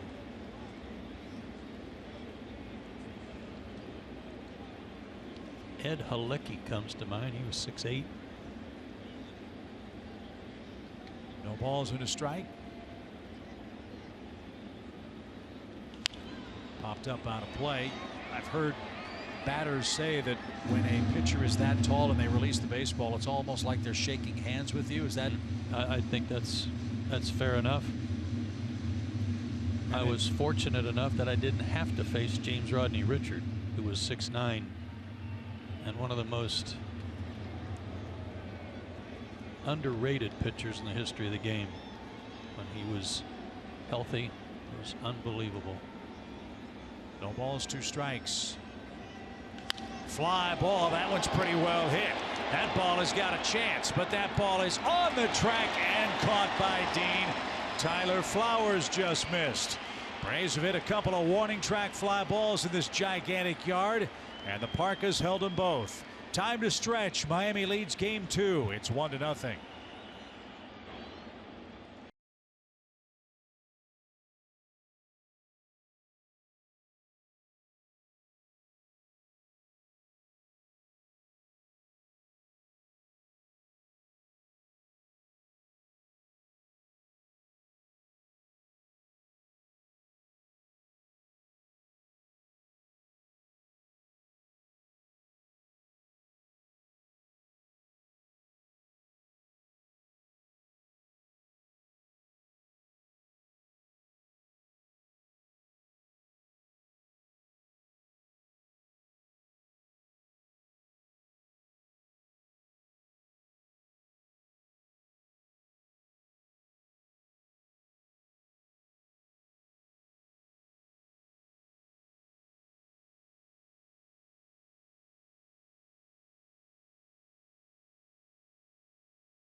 Sam Freeman will check in for Mike Fultonevich, who went 6 innings of 1-run baseball. Boy, it's a shame Joey's on the short end of the decision at this point. Yeah, it is. I thought he had great stuff. You know, a couple of back-to-back hits. The second one coming from Dietrich when he had a base open on a 3-2 count. He popped a base hit up the middle to get Anderson in. Sam Freeman off the disabled list, has made 1 appearance since he came back. That was in Pittsburgh. Gave up a hit and a walk, but no runs. His job, quite obvious. Hold him right there. He'll have JT Riddle starting off the 7th inning. And that went all the way to the screen. 1 ball, no strikes. Sam went through a real rough patch from May 23rd until the time he went to the disabled list. 18 earned runs in 25 appearances. That is not like Sam Freeman.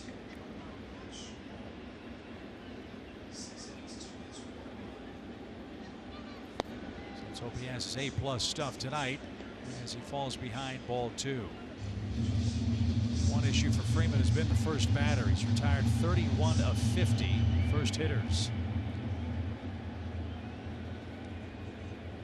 That's 62%. And he's promptly gone to ball 3. Riddle, Rojas, Sierra, and then the pitcher spot.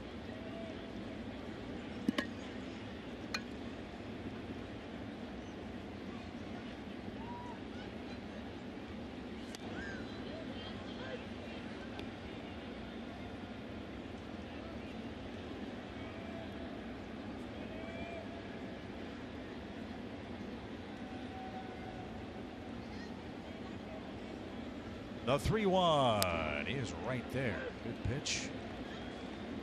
Velocity comes from the shoulder, and those last 2 pitches tell you his shoulder's feeling pretty good. Upper 90s heat from Freeman. He's battled back to fill up the count. 3-2.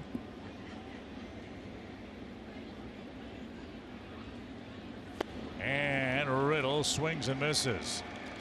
95-mile-an-hour sinker. And Sam has his first strikeout. 9 Marlins have whiffed in Game 2. Freezy, like that one too. It's a real good one.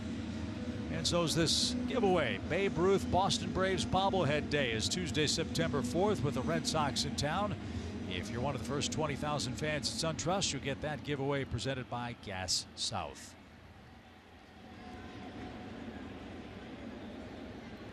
Rojas is 0 for 2 with a strikeout.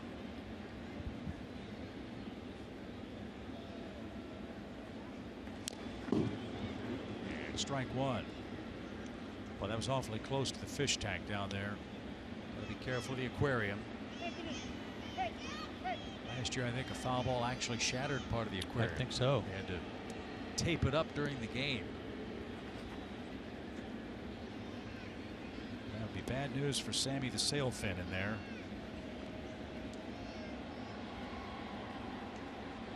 If we had a tank problem. No balls and a strike for Rojas. The pitch. And it's an even count.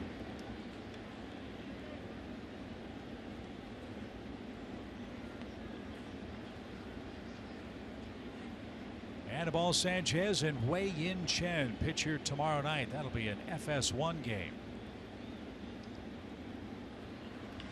And a looper into left center field. That'll get down for a one-out single. That's the third Marlins hit of the game. And the first for Rojas. It comes with one out.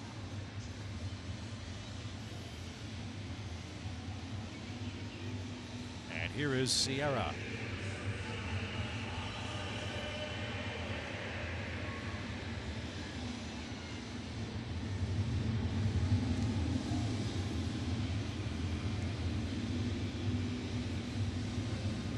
You've heard the old adage, you can't steal first base. This guy's got great speed. Well, he's going to be taken down. This is going to be Isaac Galloway who's going to come up now. So it'll be Galloway, a right-hand hitter for Sierra. Well, and Brian Snitker will make a counter move accordingly. But to Sierra, he only has one stolen base. He can't steal first. He'll probably wind up stealing a lot more bases in the future once he figures out how to put the ball on the ground and run. So Sam Freeman faces two hitters. He retires one of them. That was via a strikeout.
Visit your nearest Advance Auto Parts store to get the quality parts you want from people that know a lot about them.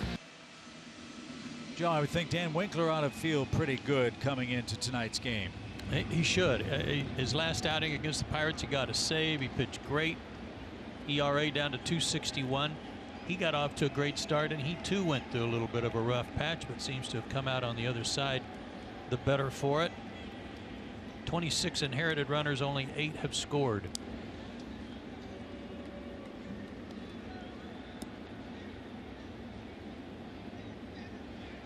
Dan pitched on the 18th and 19th and 20th of this month. Brian Snitker wanted to give him a long extended rest to let that arm recover, so he should be ready to go. Don't forget, the Braves have an off day Monday. If they can get through tonight's game, the next two here in Miami, without having to use and abuse the bullpen, they should be in pretty good shape for that final week at home in August. And the rest of the extended homestand. Oh man, what was wrong with that pitch? My goodness, that was in the center of the plate. Must have sounded like a ball. That's what was called. 1-1 pitch. It looked like it kind of backed up a little bit, but boy.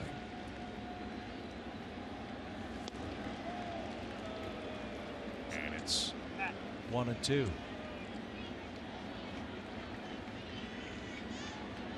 Galloway's got a colorful war club up there. Marlins orange.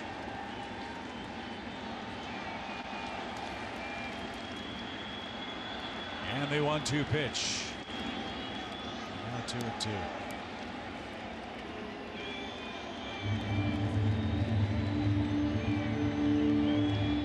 Mets are beating Washington 1-0 in the bottom of the 8th inning. The Cardinals have scored 4 early in Colorado. Behind Miles Michaelis, who's won 13 games this year. And now the 2-2 pitch from Dan is bounced up the middle. Dansby to his left. Gloves on the ground to Ozzie. Great pickup by Albies. And Dansby's only chance to get that lead runner was to try to flip it. It was a worm burner to second, but the Braves get the leading out, and 2 are away.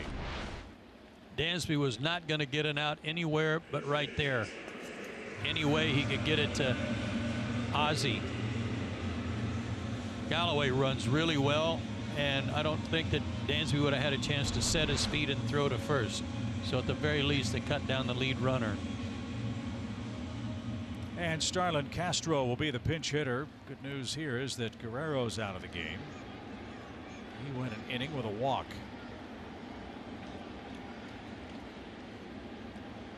But beware Starlin Castro. Runner at first, 2 outs. Castro at 285 on the year, 10 homers.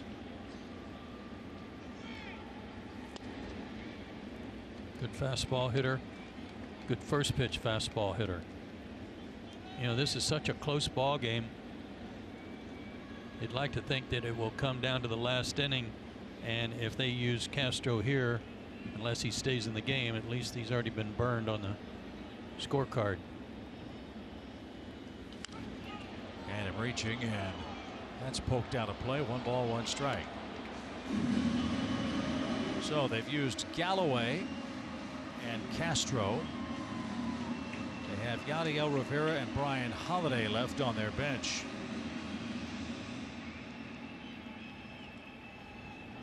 Winkler is due up second in the Atlanta 8th. So Brian Snitker will call on his first bench player after this half inning.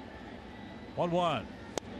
Got it inside corner. Braves have gotten a lot of strikes on that part of the plate tonight.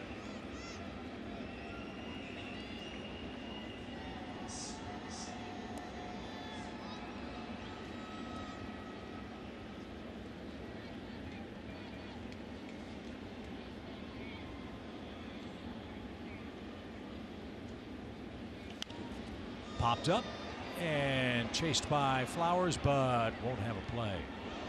We'll do it again. A ball and 2 strikes.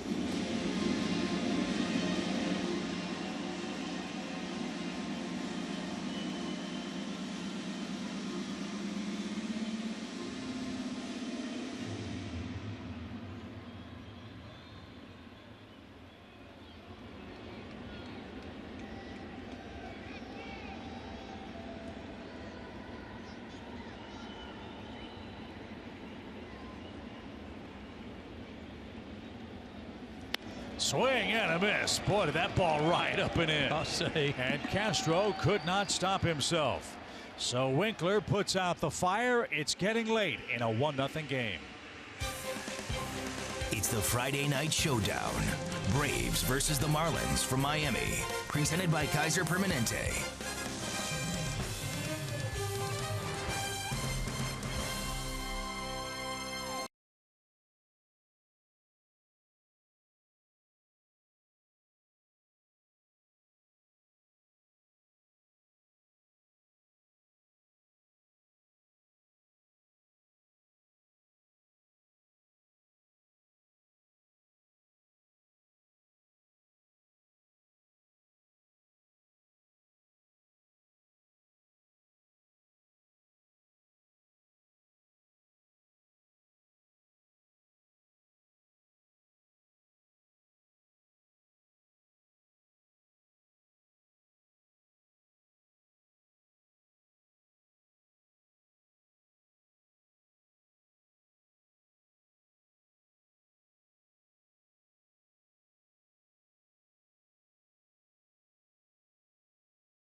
Galloway remains in the game in center. Magnurius Sierra is out.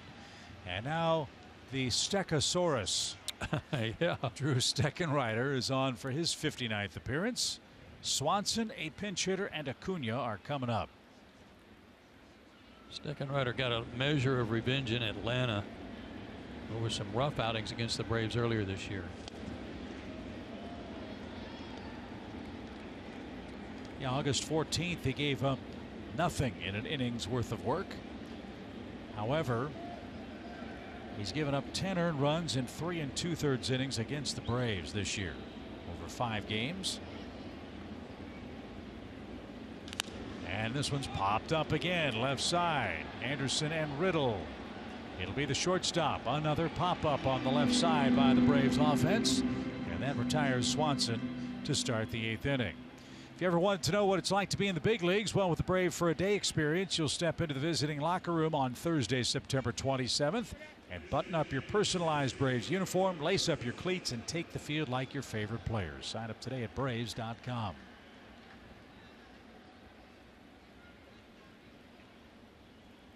This is not Dansby.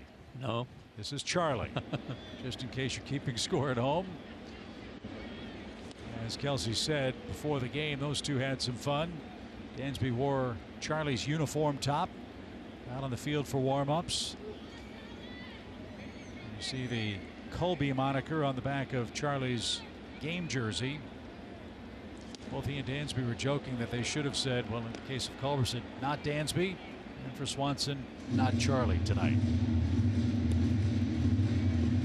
A couple of nice sliders from Steckenrider to start him, too. He's got a good fastball, mid-90s fastball.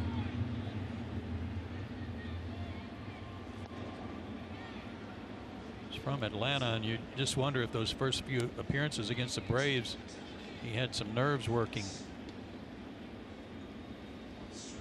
Well, against everybody else, he's got a 1.79 ERA. Yep. This one's popped up down the first base line. Long run and a sliding try. And Dietrich banged into the wall and comes up limping. That's a spot here where the padding doesn't go all the way to the playing surface.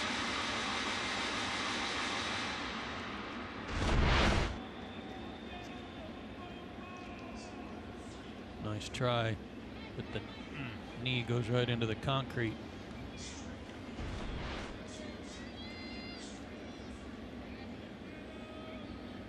Good effort by Dietrich. Now the 1-2 pitch is strike 3, and that takes care of Culberson. 2 quick outs in the Atlanta 8th, and Ronald Acuna Jr. is coming up. There was the 95 fastball, and in a good spot. Had some late movement on it too.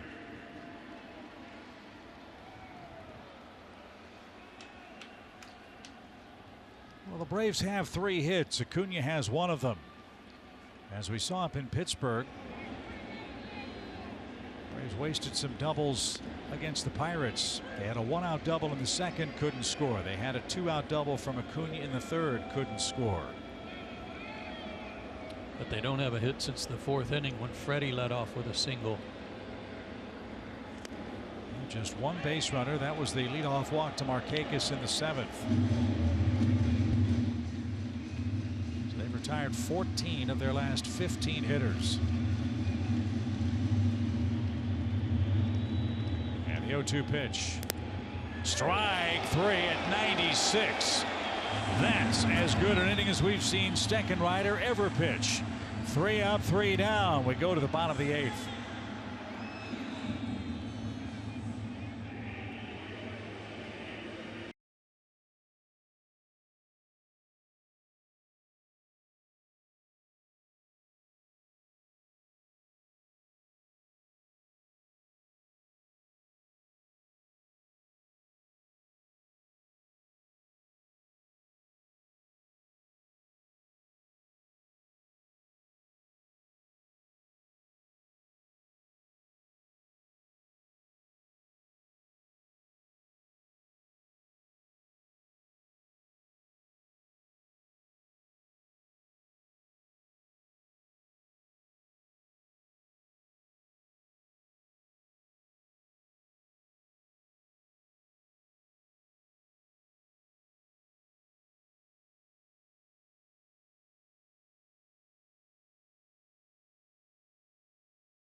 Side, the pitch was caught on the inside corner.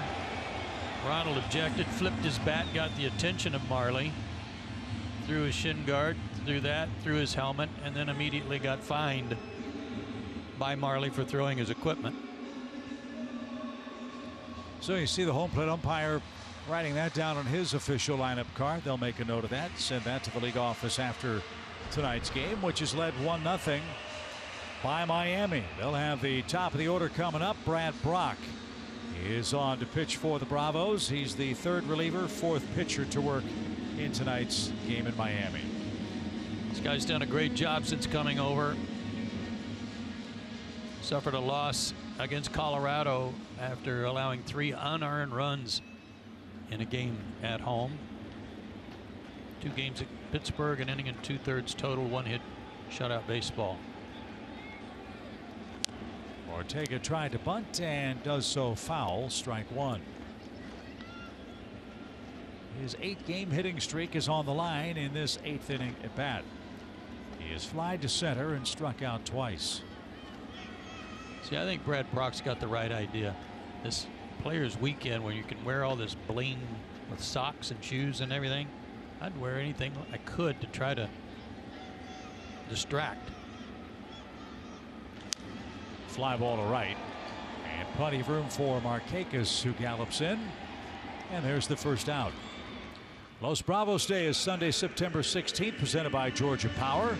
With the Los Bravos ticket package, you'll get a game ticket and custom flag to show your team pride from the stands. And your Braves will be wearing their special Los Bravos jerseys too. Go to Braves.com for all the details. That's always a fun day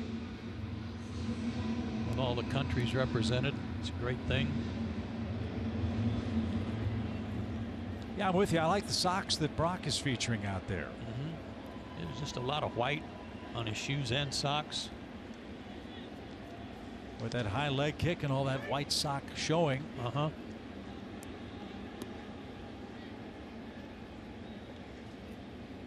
little extra deception for the hitter, which is JT Realmuto.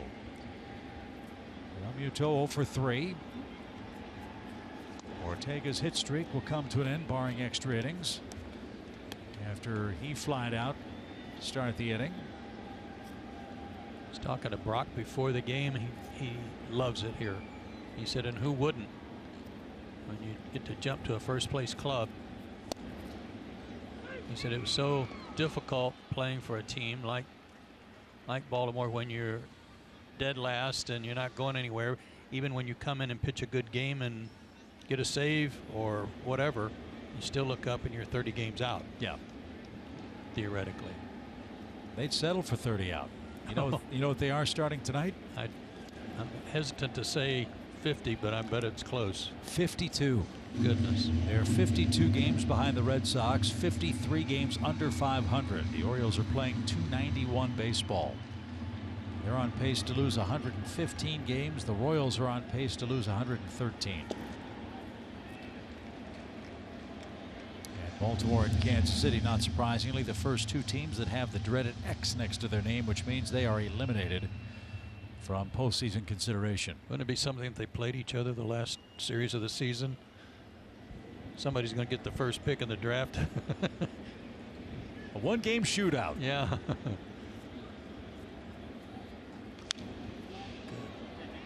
Good pitch, 95.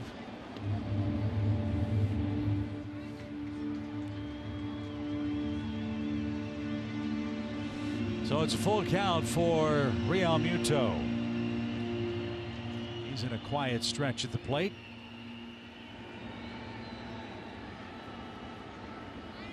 Hope that continues here. The payoff is taken high, ball 4, a 1-out walk.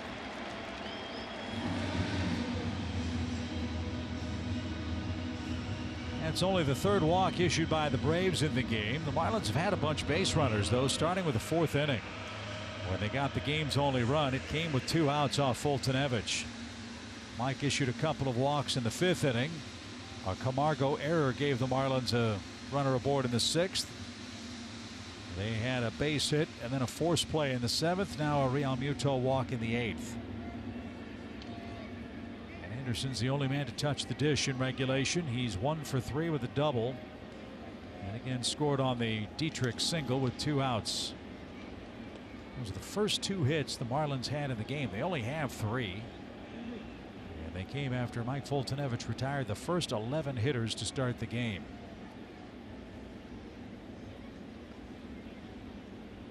Anderson doubled toward the home run sculpture. Ball left the infield about 4 feet off the ground. Got it at grass, which Joe told us is very, very short out there. And it rolled all the way to the LED scoreboards. Don't want that here. Because even though Real Muto's a catcher, he is one of the most athletic catchers in the game. It has good speed. And there he goes. The pitch is a ball. The throw to second is way late. So now a hit means a run perhaps for Miami. Real Muto has a steal. As you just said, very athletic. Oddly, only his 2nd stolen base of the year.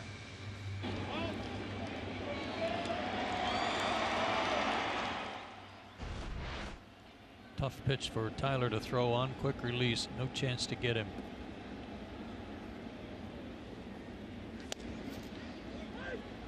Braves with the heart of their order due up in the 9th inning. Can ill afford to give up another run. Make it that much harder.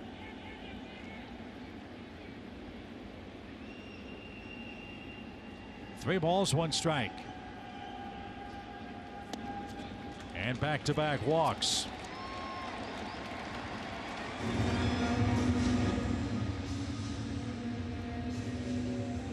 And that'll bring up Dietrich. He's got the lone RBI. A 2-out 4th inning single. And Chuck Hernandez will come out and try to settle down Brad Brock.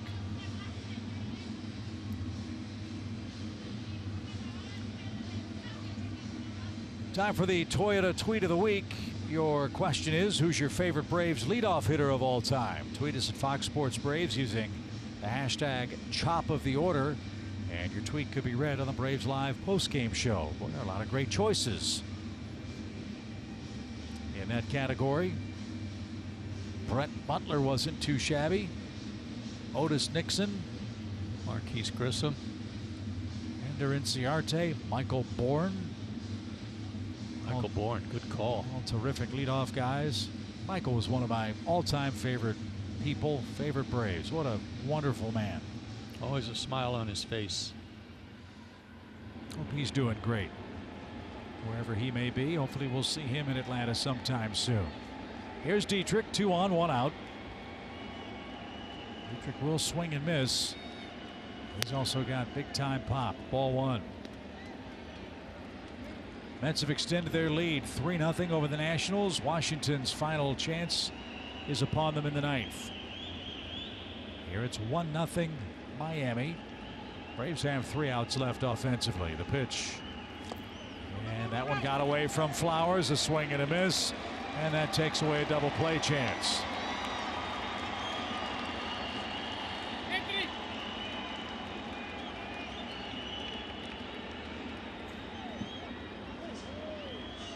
And now the Braves will walk Dietrich and load him up. Gosh, when he first swung at that pitch, I thought he fouled it. I did too. The tick we heard, I guess, was the ball hitting Flowers' glove or protective gear. And now Dean's the batter with the bases loaded. Let's see. Sinker in the dirt.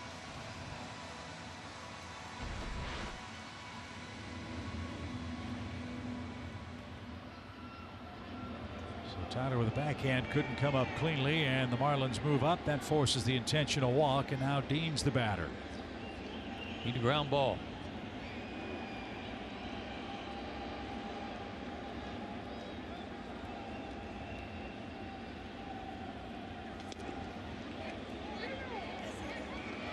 On the appeal, C.B. Buckner said the rookie went around. Thank you very much. Strike 1.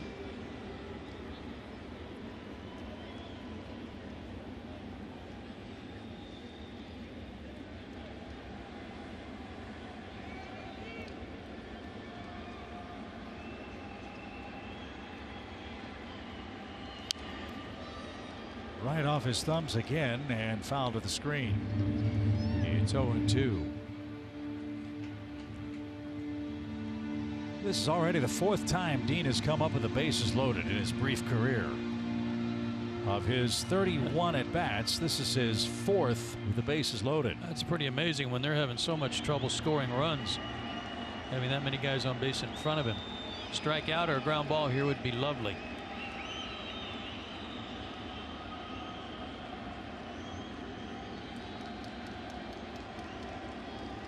Dean is 0 for 3 with the bases loaded.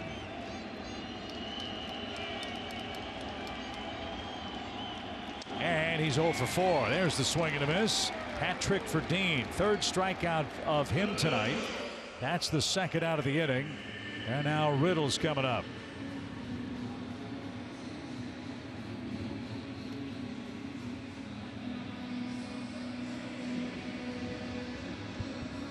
JT Riddle is 0 for 2 with a walk. He's got a hitting streak on the line too, albeit a modest one at 6. He's 2 for 5 with the bases loaded this year. And takes downstairs, ball 1. Well, made short work of Dean after getting ahead of him quickly.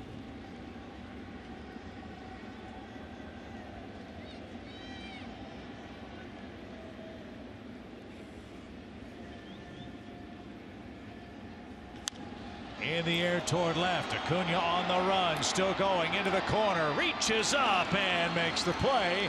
And that retires the side.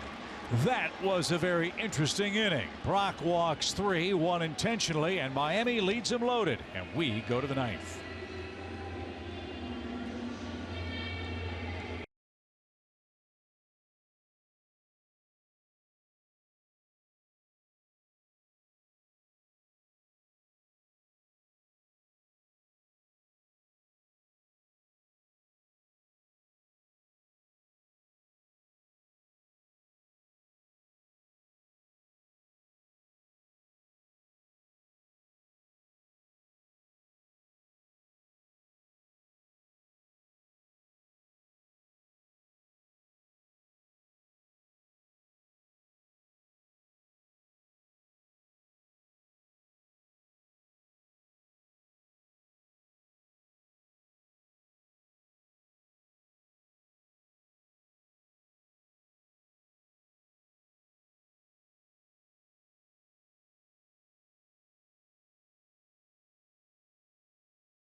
By AWS.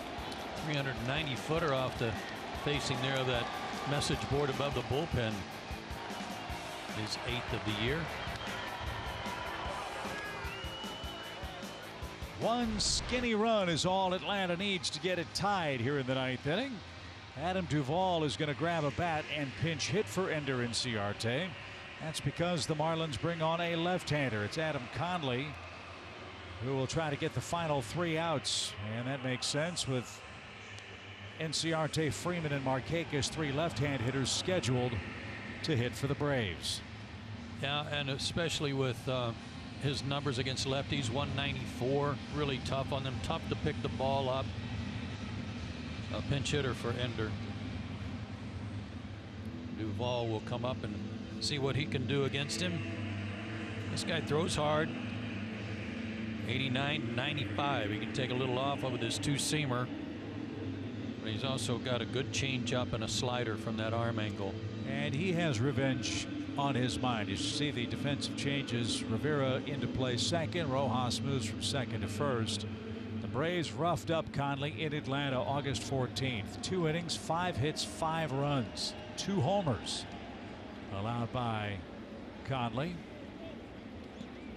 A second-round pick 7 years ago.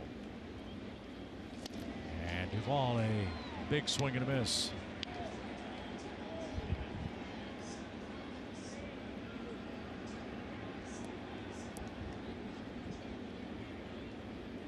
A little bigger crowd tonight for Game 2.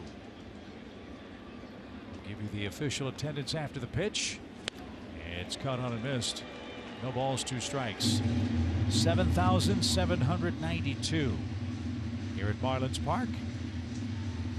Those that are here have seen a very well pitched game. Miami leads it 1-0, 6 total hits.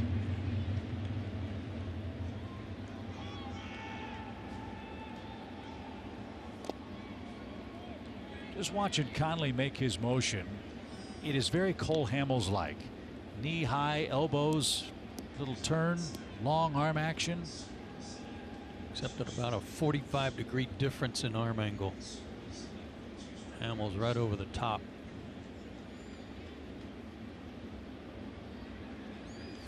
And cued foul and out of play. It's a ball and 2 strikes. Hey, I want to wish Peachtree City good luck in the Little League World Series. They will face Honolulu in the American Championship. If they win that game, they'll go to the championship game up in Williamsport. The pitch is hammered toward right. That's pretty well hit. Back to the track, at the wall, and just enough room again. Duvall just missed, tying the game with a deep drive up against the bullpen fence and right. 1 out. Got out in front on that fastball. Goodness gracious. That is 3 deep fly balls tonight that would have been long gone at home. But what Marlins Park giveth, she also taketh away. And now Conley has to face Freeman, who is our Built for Baseball feature presented by T-Mobile. Here's what Freeman has done to the Marlins. He's torn them up. 429 average coming into play tonight with 8 homers.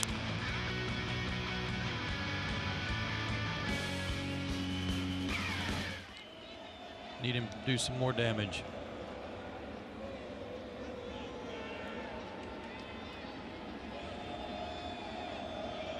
Base hit tonight in 3 trips. He hits one in the air towards center, but not deep enough. Galloway is there, and the Braves are down to their last out. Atlanta's been so good in 1-run games because of their late scoring ability. Atlanta's right now 18-8 in 1-run affairs. Miami 16-15. And now Markakis, the final Atlanta hope. 16 of last 17 retired by Marlins pitchers. As they're trying to snap a 7-game losing streak to the Braves.